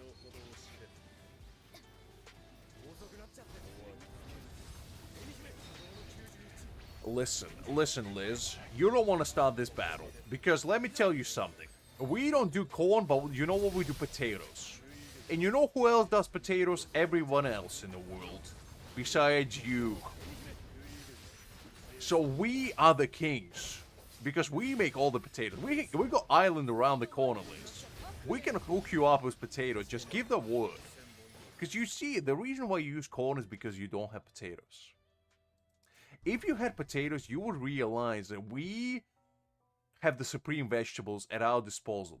And you merely trying to project saying the corn is better. But let's be honest. They don't make corn chips as much as they make potato chips. Do you know why that is? Because potato is superior. It's so much better. Exactly. Listen, Liz, you don't want to start this war because let me tell you something. You compare potato to corn, I take potato every day of the week. Because what can you make with corn that you can't make with potato, huh? But you can make with potato so much more. So much more. You can make bread with potato, which is actually very nice. You can make chips with potatoes. I mean, come on. Listen, Liz. Let's call spade a spade. You take potato and corn, and you tell me which one is better. And you just remove your bias and just tell me how it is, okay? Just tell me how it is. Because if you say corn, you're lying to yourself and most importantly to me.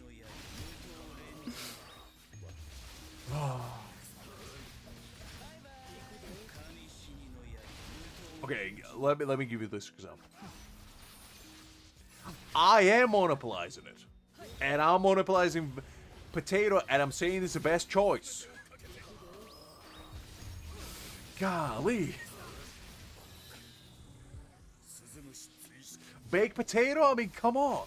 You get some dollop of sour cream in there, a little bit of fried bacon, some green onions, a dollop of butter. You got yourself a great meal. Double baked potato? Even better. Listen, Liz. But I would have all the potatoes. You gotta understand. All of the potatoes. Listen, Liz. I'm just trying to give you an example. If I could monopolize one vegetable, it would be potatoes because think of the possibilities. You're thinking corn, but I'm just saying potato is so much better to choose. And you don't agree with me. But like, come on, you gotta think about it from shark mentality, okay? What can potatoes be used for? French fries? you already covered half of the fast food market. Because what do every fast food chain in the world serves? Potatoes. Okay? Different kinds of potato, but potatoes nonetheless. Which one does serve corn? Maybe a couple, but not a lot.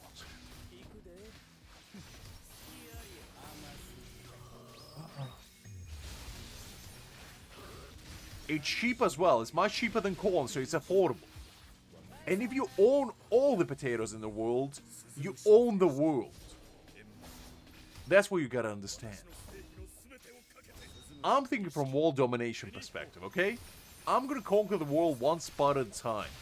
I'm gonna channel my inner Irishman that I never had, and I'm gonna say the potatoes for the win.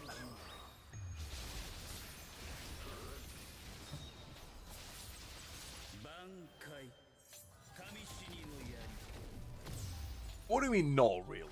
You telling me that you can't conquer the world if you own all the potatoes? Is that really something you're gonna tell me right now, Nightmare? Golly. Come on, guys. Get on the ball with me.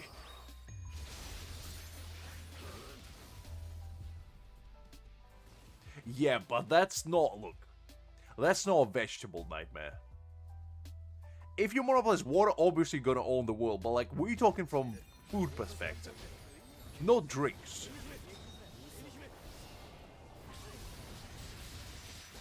And also, if you monopolize water, you can still probably have soda, because that thing has 0 water in it. It has nothing but corn syrup and more sugar. Because that thing dehydrates you faster than anything else possibly could. You could literally grab a hand of sand and try to eat it, and probably drinking a can of Coke dehydrate you way more. Especially with the amount of sugar they shove in there nowadays. So I think we'll be fine.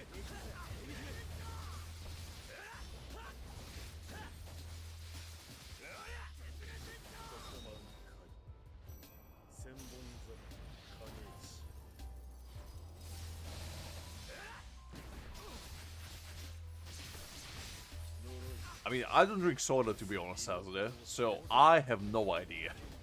I'm just talking out of my butt right now.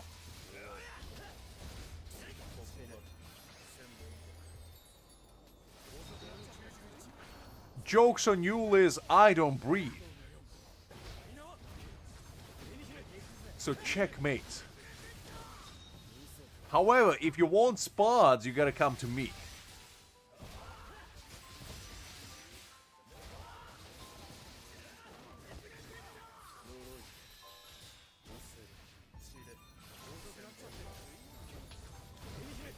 Which one, Nightmare? Which one? There's too many to choose from. If we're talking like fourth dimension, I'm in.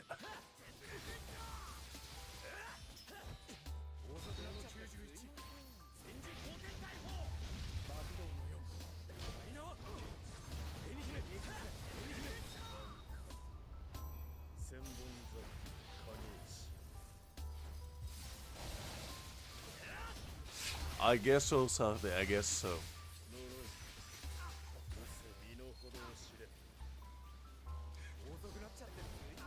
That's dictatorship if I ever heard one, Liz. Capitalism at least allows you to, you know, exist even if you don't pay. You just have to exist somewhere out of civilization.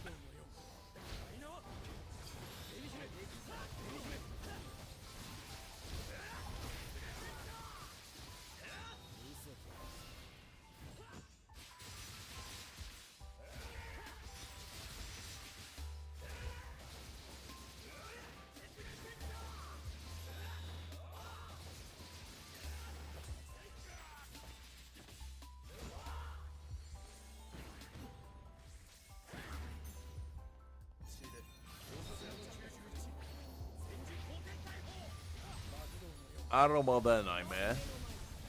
There's no value in that. Unlike potatoes, what am I gonna do with that? I can't conquer the world with that. Useless.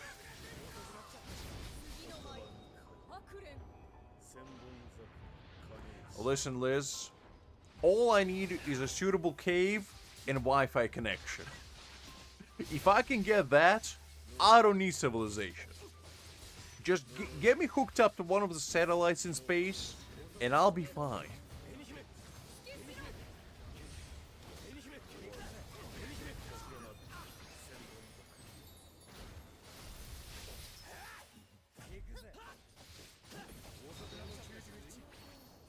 No worries, sounds there. Was nice meeting you. Have a good evening, and I'll catch you later.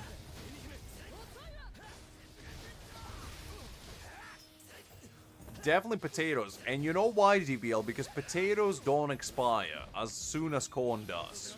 Corn has a very limited shelf life unless you dry it. If you dry it, it's gonna last potatoes, but potatoes is basically, you can make so much stuff with them. Like, what can you make with corn that's just corn? Not a lot. You have to have other ingredients to do stuff with it.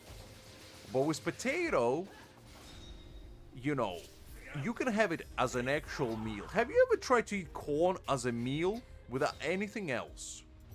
Let me tell you something. You can do it, but you're gonna get sick of it. With potatoes, so versatile. You can fry them, you can boil them, you can deep fry them, you can steam them. I mean, such a versatile ingredient.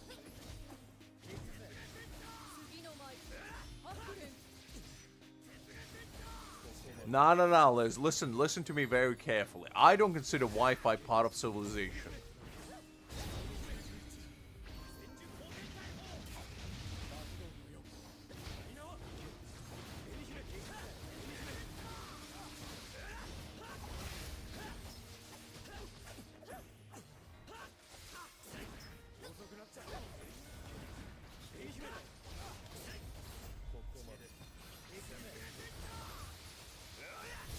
Garlic mashed potatoes? I mean, you can't go wrong with that, to be honest.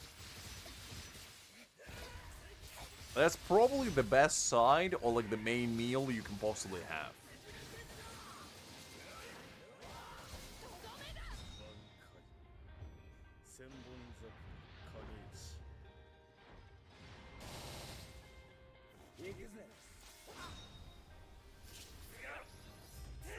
Probably a wise idea, to be honest, Nightmare.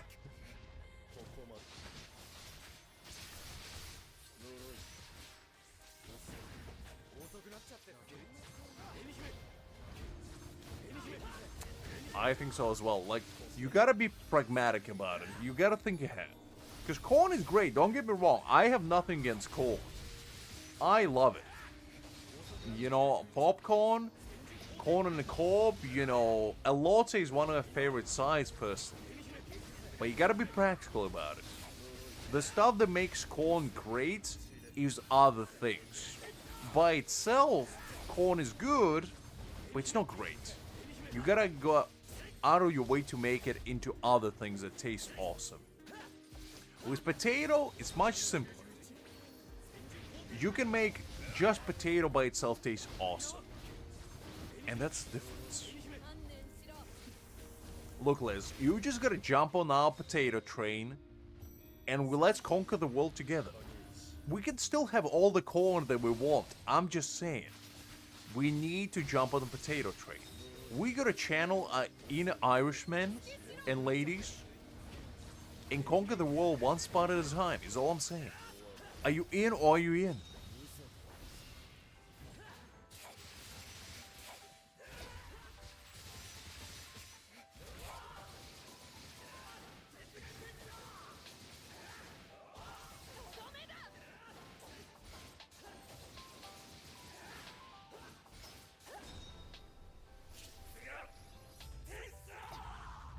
If you love potatoes, then what is the problem, Liz? Why are you so reluctant to accept their ultimate glory?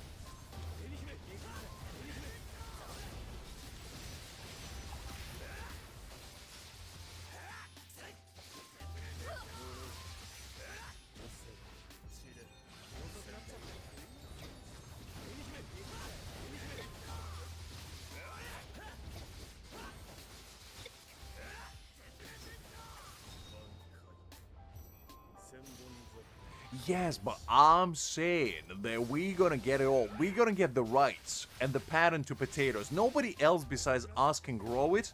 or they're gonna get thrown into slammers. It's basically gonna be a SpongeBob episode where Patrick and SpongeBob go to jail for exactly 5 seconds for growing potatoes. That's gonna be exactly what we're gonna do. We're gonna put fear of God and anime into every soul in existence by throwing them in jail for 5 seconds if they dare to grow potatoes. And I feel like that's gonna do it. Nobody will ever dare to grow a potato without our specific license to grow the spots.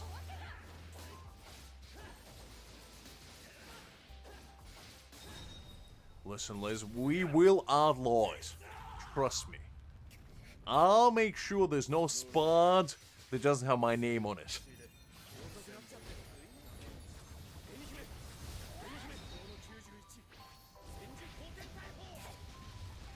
They wouldn't dare, Liz. They wouldn't dare. How dare they take my potato and grow more?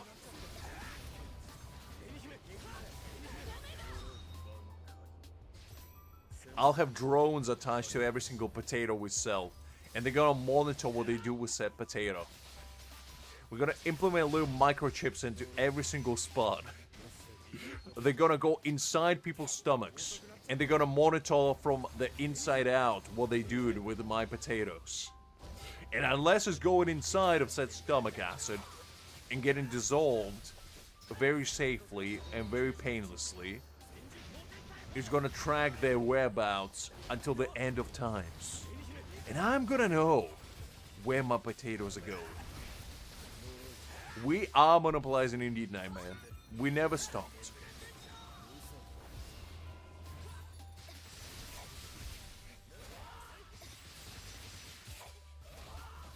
Listen, Liz. Now you cross the line. I said you can have all your corn still, and now you're coming after my tea. Unbelievable. I thought we had a fruitful partnership built on trust and mutual benefit of world conquering, and now you're gonna go like this, huh? You're gonna stab me in the back before our potato empire even started. Golly. You see what I tell you guys, you gotta choose your partners carefully. Especially when it comes to business partners. That's why you can get stabbed in the back immediately. Before you even cut the red tape and launch your almighty monopolizing company. Golly. Oh, I guess it is, DBL, I guess it is. Such is life. Can't trust anyone nowadays. Listen, Liz. I was offering a partnership on mutual benefit terms. And you trying to take my tea away from me. Did I say I was going to take your corn from you? I don't think so. So why are you coming after my tea?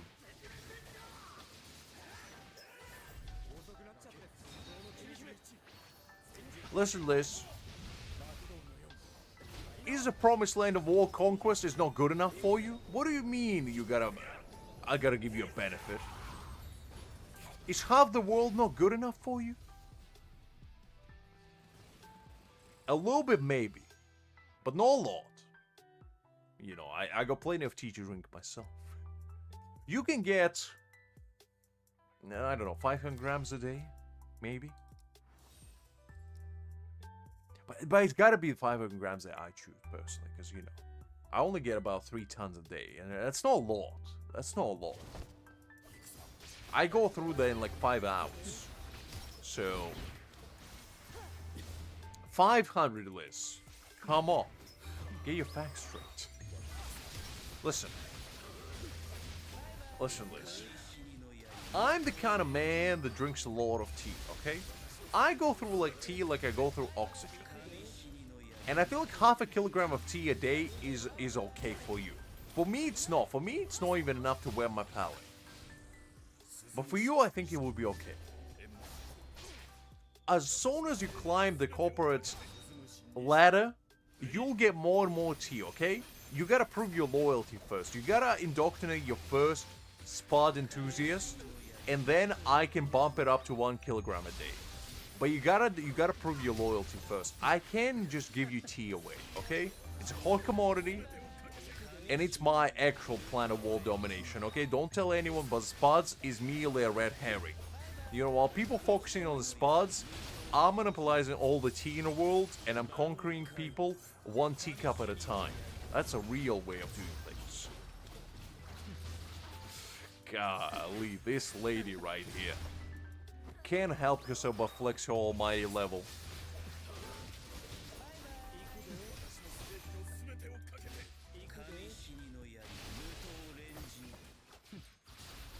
I want you to become part of my Spuds empire. Golly, that's all I wanted.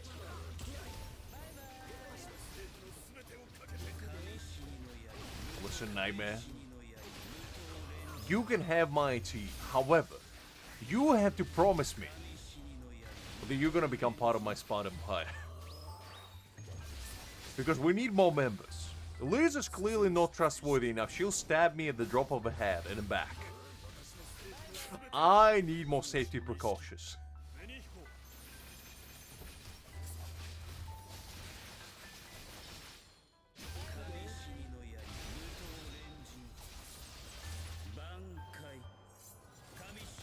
Oh, actually, I forgot. I think I forgot to change up the teams, so we're gonna do that quickly.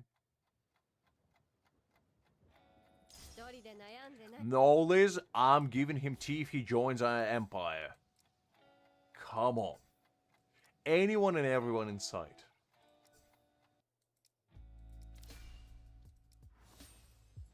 Okay, I need spirit team here. Let's do Momo, Rukia, and Toshiro.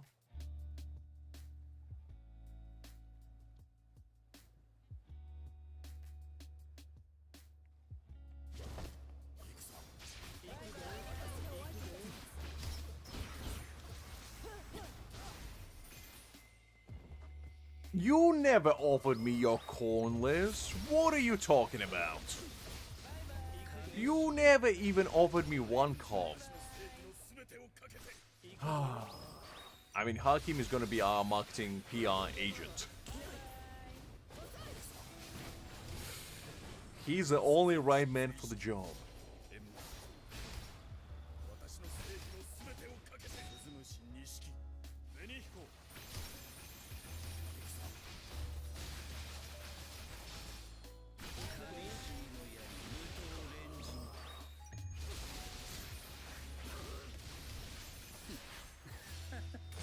Listen, Liz, you told me nothing. Don't you deceive me.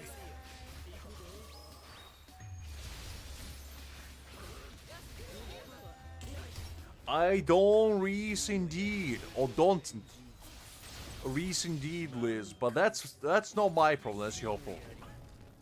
Because clearly you're not enticing me enough to reese stuff. What does reese mean? I don't know. But I am curious.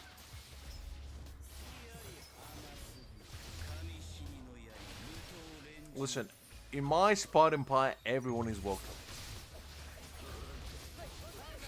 There's no requirement besides utmost loyalty and dedication to the craft.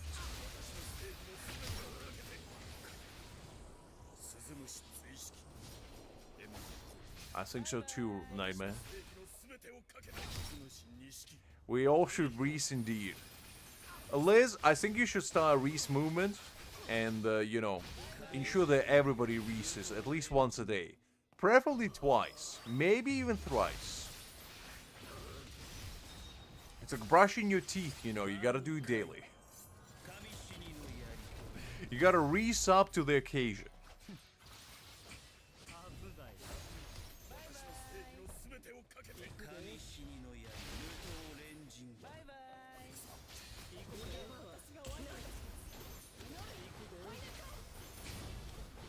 I mean, there's never a bad time to make some popcorn. Exactly, Nightmare, exactly. Listen, Liz, you don't have to Reese over this mere predicament that you found yourself in. We're merely kidding around. Don't you worry, Liz.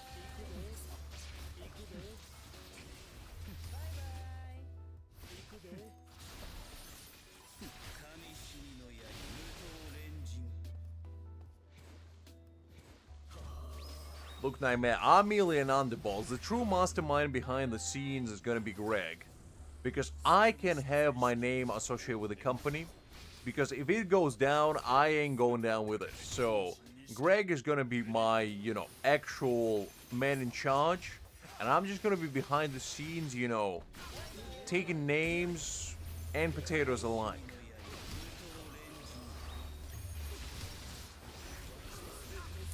Very good, Nightmare, very good.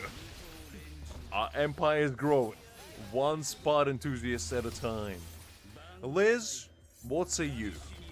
How many spot enthusiasts have you found so far?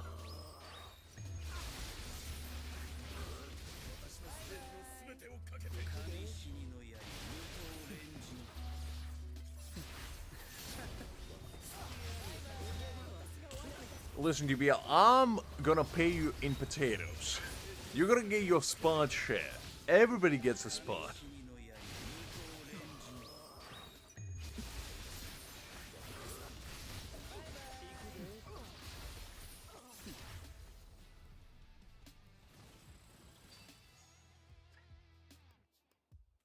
I think that didn't quite work out the way we intended, Nightmare.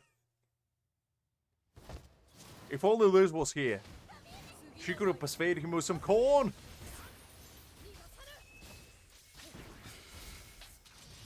Oh.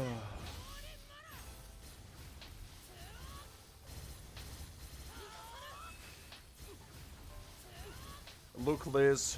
A desperate time call for desperate measure. Our spot empire needs to grow. And I need to do whatever it takes because clearly you're not too dedicated to the craft as a co-owner. You don't want to grow our spot empire, and I need to. The world domination waits for no man.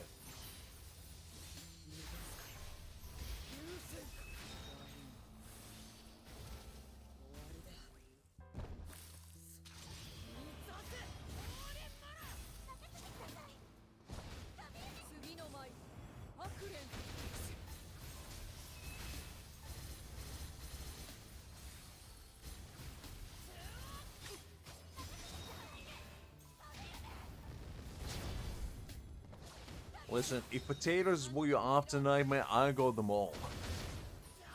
Any shape, size, kind, color, you name it, I got it.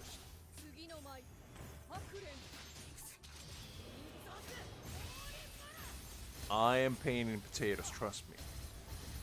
The one thing that I can promise to all my fellow spot enthusiasts is that there's gonna be spot for days for anyone who joining our cause. I'm gonna be like Opera. You look under your chair and there's gonna be a spot in there. Every time you look, there's another spot. It's like an infinite glitch of spots. But in fact, I'm putting them there when you're not looking.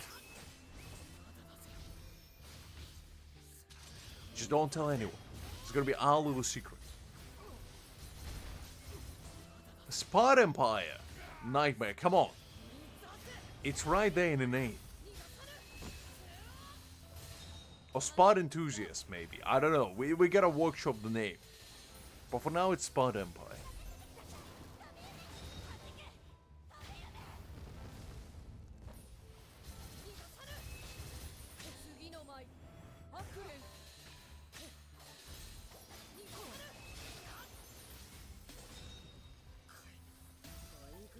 Listen, Liz, I'm not slandering anyone.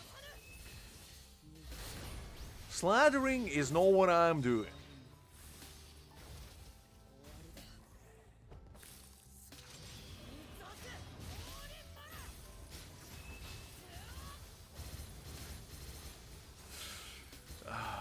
Look, Liz. All I'm saying is, we have to combine our forces to achieve greater things in life. And the more people we have to our cause, the better.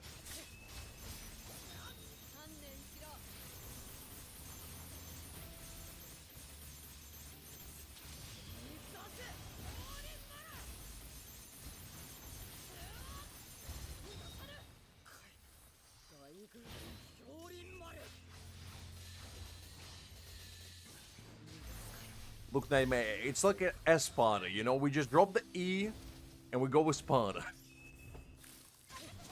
You know what? Actually, just remove the Empire. Just call it Sparta. Because, you know, we gotta ask Boss Aizen for permission to use the name. Because I feel like he might have a copyright concern. But I feel like as long as we get it damn approved, we will be back in business. All we need is our own 12 Sparta generals that I'm gonna elect myself. I'm gonna be obviously at the helm of the operations. Liz is gonna be the #1 Sparta. Nightmare can take #2 and DBL can take #3. And then we, you know, we can go on from there. Listen, if we get a copyright strike from Aizen, it means our business is working way more than we ever anticipated to. Because if we can get attention from that man, it's already worthwhile.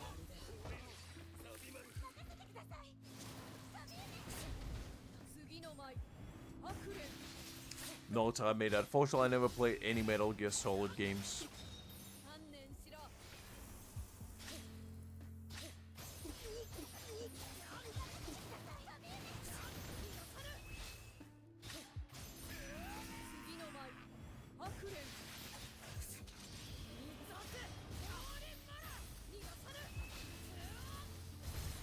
Look, Liz, I offered you to join my empire. I give you all the tools at your disposal. And you're saying I slandered you? I don't even know what that means, Liz. Do I look like the kind of man that knows what zodiac signs mean? No. Never did, never will.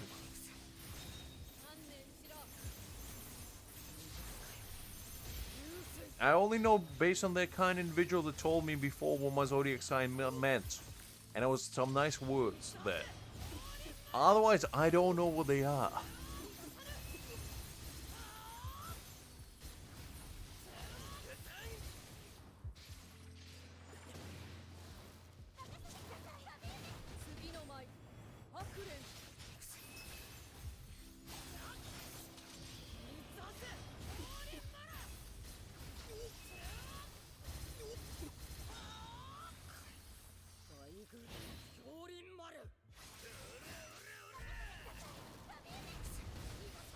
I don't know, Tommy. You gotta ask Liz. She owns it all.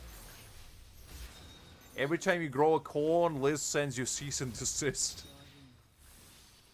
Because you're infringing her intellectual property.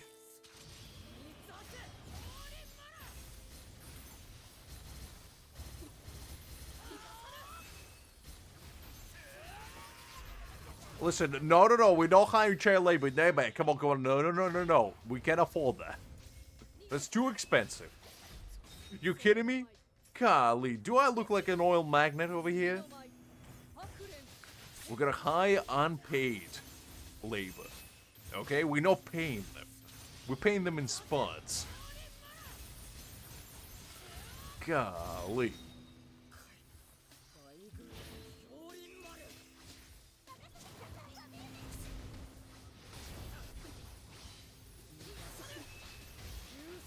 Liz is infecting everybody with autocorrect curse. That she's been afflicted. Soon enough, we're all gonna spell like her. That's her way of dominating the world. One very poorly sentenced word at a time.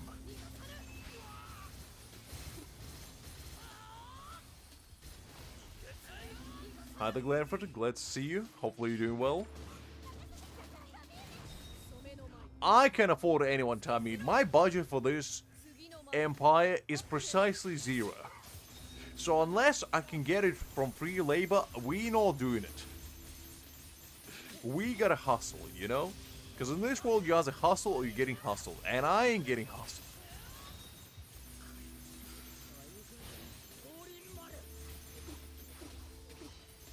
Look, I'm telling you guys, you gotta be careful, because Liz is not playing around. You know, you're making fun of Liz and she's gonna spread it. She's gonna spread it like the plague. It's fine, Glenford. Don't worry about it. I don't expect everyone to engage. It's absolutely fine. If you want to chat, great. If not, just kick back, relax, and just have a good time.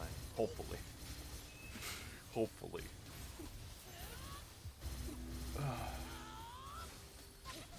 I don't know about that, Nightmare.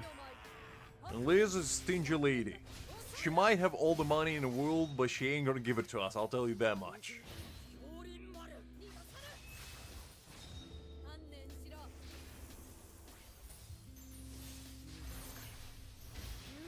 Appreciate the all, Slimy. How there, by the way? Hopefully you're doing well.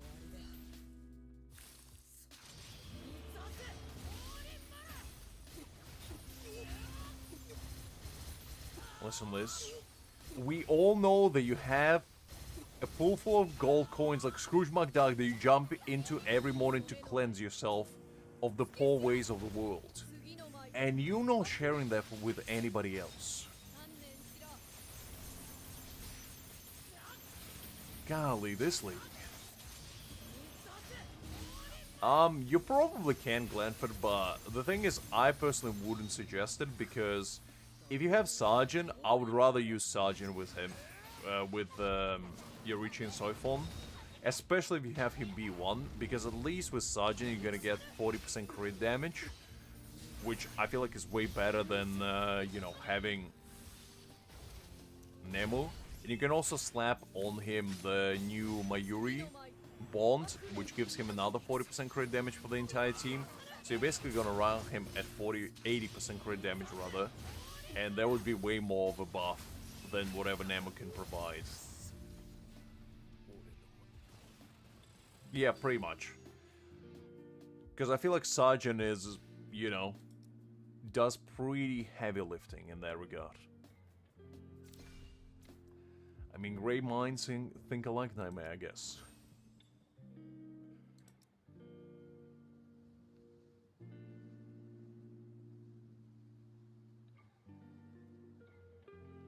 I personally just don't really like Nemo's gameplay. I find it kind of tedious. And also her buffs are just not that exciting for me personally. But she's not a bad character. Like, if you don't have anyone better, she's fun. But I don't know if I would build her personally. Because as I said, I would rather use Sergeant as a support. Even if you have him B0. Because at least with his shields, you get some survivability, I guess. And Yorichi might need that with her, you know, dashing and dishing out damage the way she does.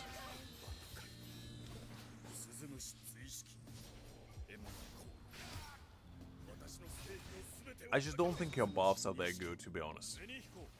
If she gave the good buffs, I could overlook her gameplay being a bit, you know, all over the place, but she gives like damage reduction, I think, and a little bit of damage boost, but it's not a lot.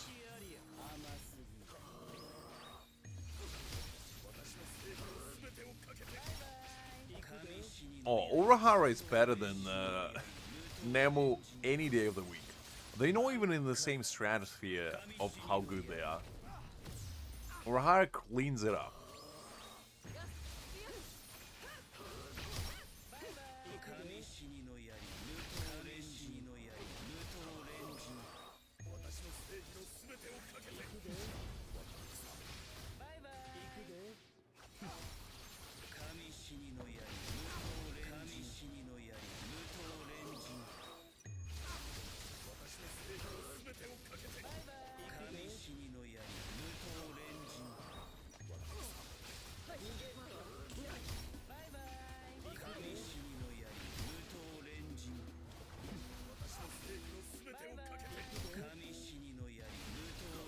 At least take your time, take your time.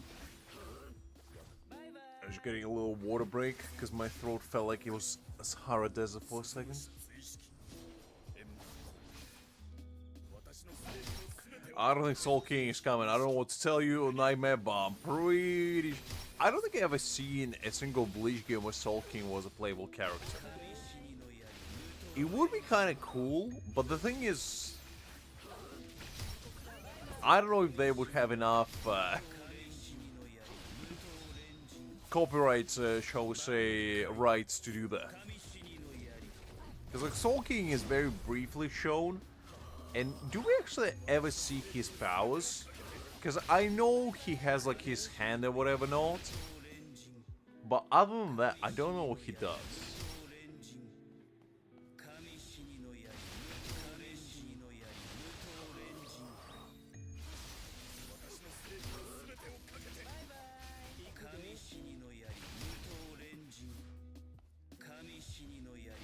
I mean, tea is a true elixir of life in DBL.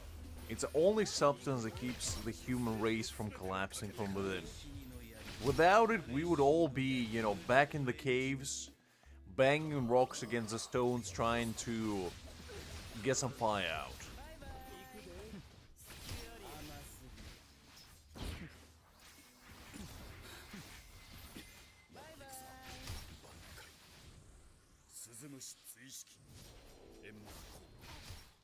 Hi there, Doug.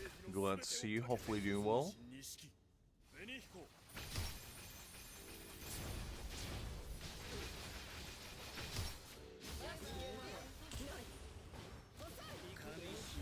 That's good, Nightmare. That's good. Look, Doc. I will go to bed when I pass out. We just got good vibes going, so you know. I'm just chilling for now. I mean, we've been streaming for like what? 9 hours? Let's make it to at least 10. You know, let's make a nice round number.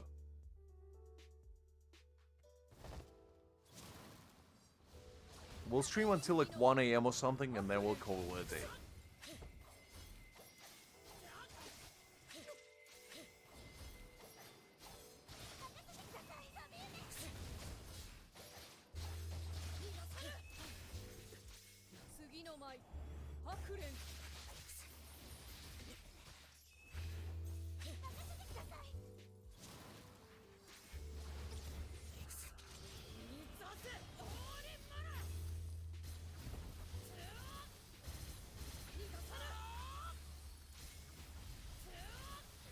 I like how you have to ask DBL, because Liz conditioned everybody to start thinking about their level in chat. We're gonna have our own little ranking system over here.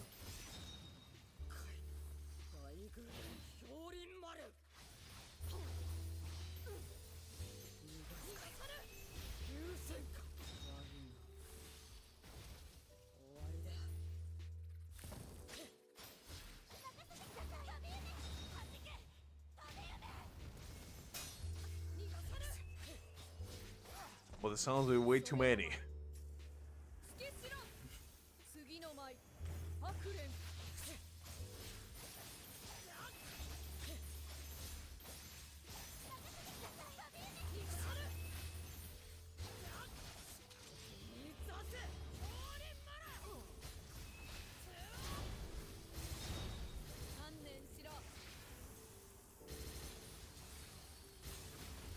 I appreciate the nightmare. Kind of you to say.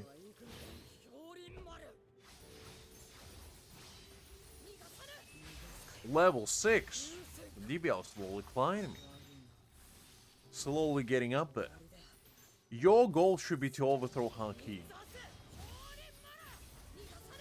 Because Hakim is the number 2. Like, so overthrowing Liz might be a bit of a tall task for you guys, but I think you can dethrone Hakim from number 2.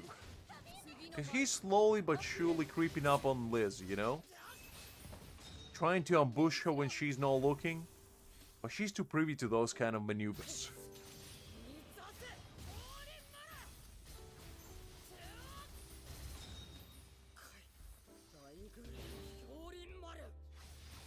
Nothing, Liz. Nothing. Personally, Nightmare, I'm only playing 1. Right now, at least.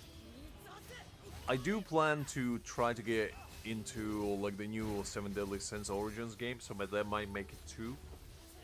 But right now, it's a multitude of couple factors. One is that this is the only game that I actually enjoy playing now, and also 2 is the time factor. And basically, I don't have time to play other games.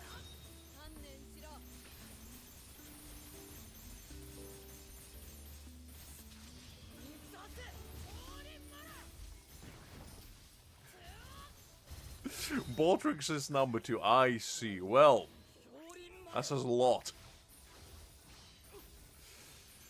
He was here, Liz. He was here. Is it grindy? Well, at least I want to give it a shot, you know? I want to test it out, see if I like it. Because, if it's fun, we might give it a try, you know? Having a nice little, break from BCR occasionally.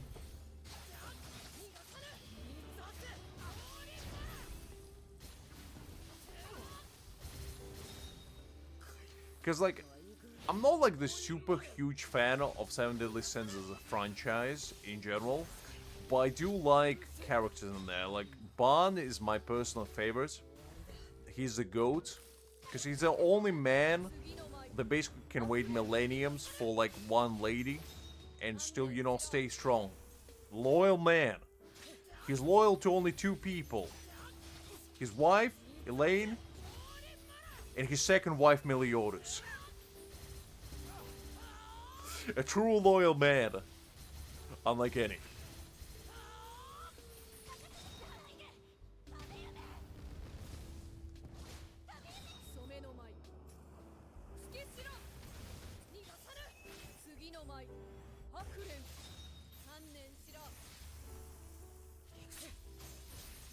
So why did he quit then if it was fun? I guess due to the grind, but still. Does the game actually has, Does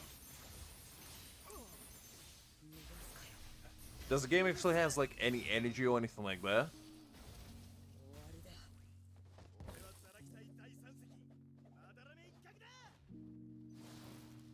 I think in anime logic, she is like 10 billion years old, so, you know, you gotta take that with a grain of salt.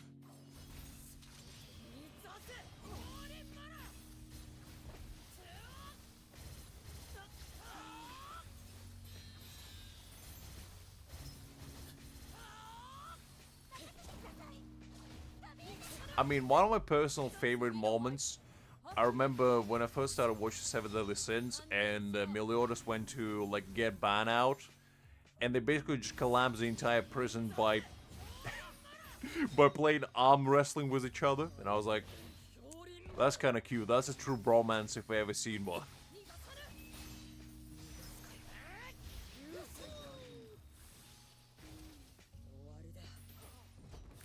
I mean, to be honest, that doesn't sound bad, because, like, the only gripe that I had with Genshin when it first released is there was nothing to do with it. So if it is exactly like Genshin, but with more things to do, I don't think that's a bad thing.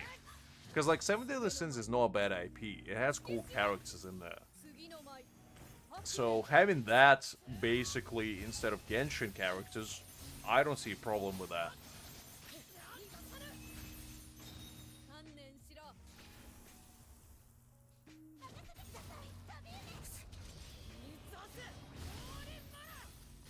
I guess Liz is he now. He's polymorphing, evolving.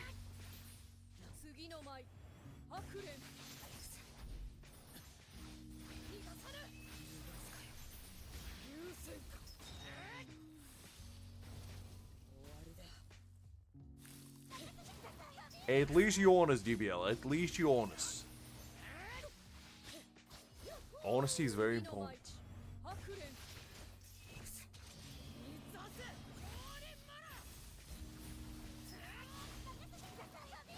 But yeah, basically tomorrow, I'm probably, well, today already. Whenever I wake up, if I have enough energy, I did flirt with the idea of doing a stream on Sunday. Where I just basically kick back, relax with you guys, and try to re-roll for Meliodas. Like the limited character that is there now. And I don't know if I'm gonna do it yet. But if I will, it will be around the same time as today. And who knows, we might spend 1 try or 10 billion tries. And might still not get him in the end.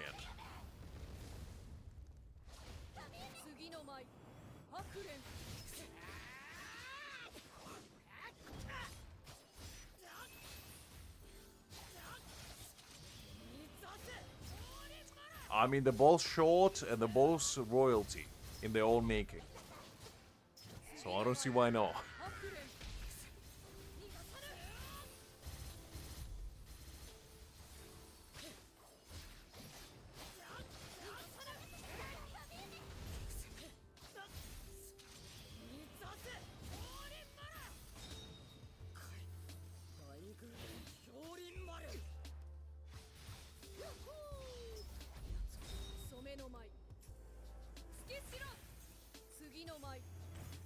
Okay, let's unpack that. Jinwoo is the best loyal man.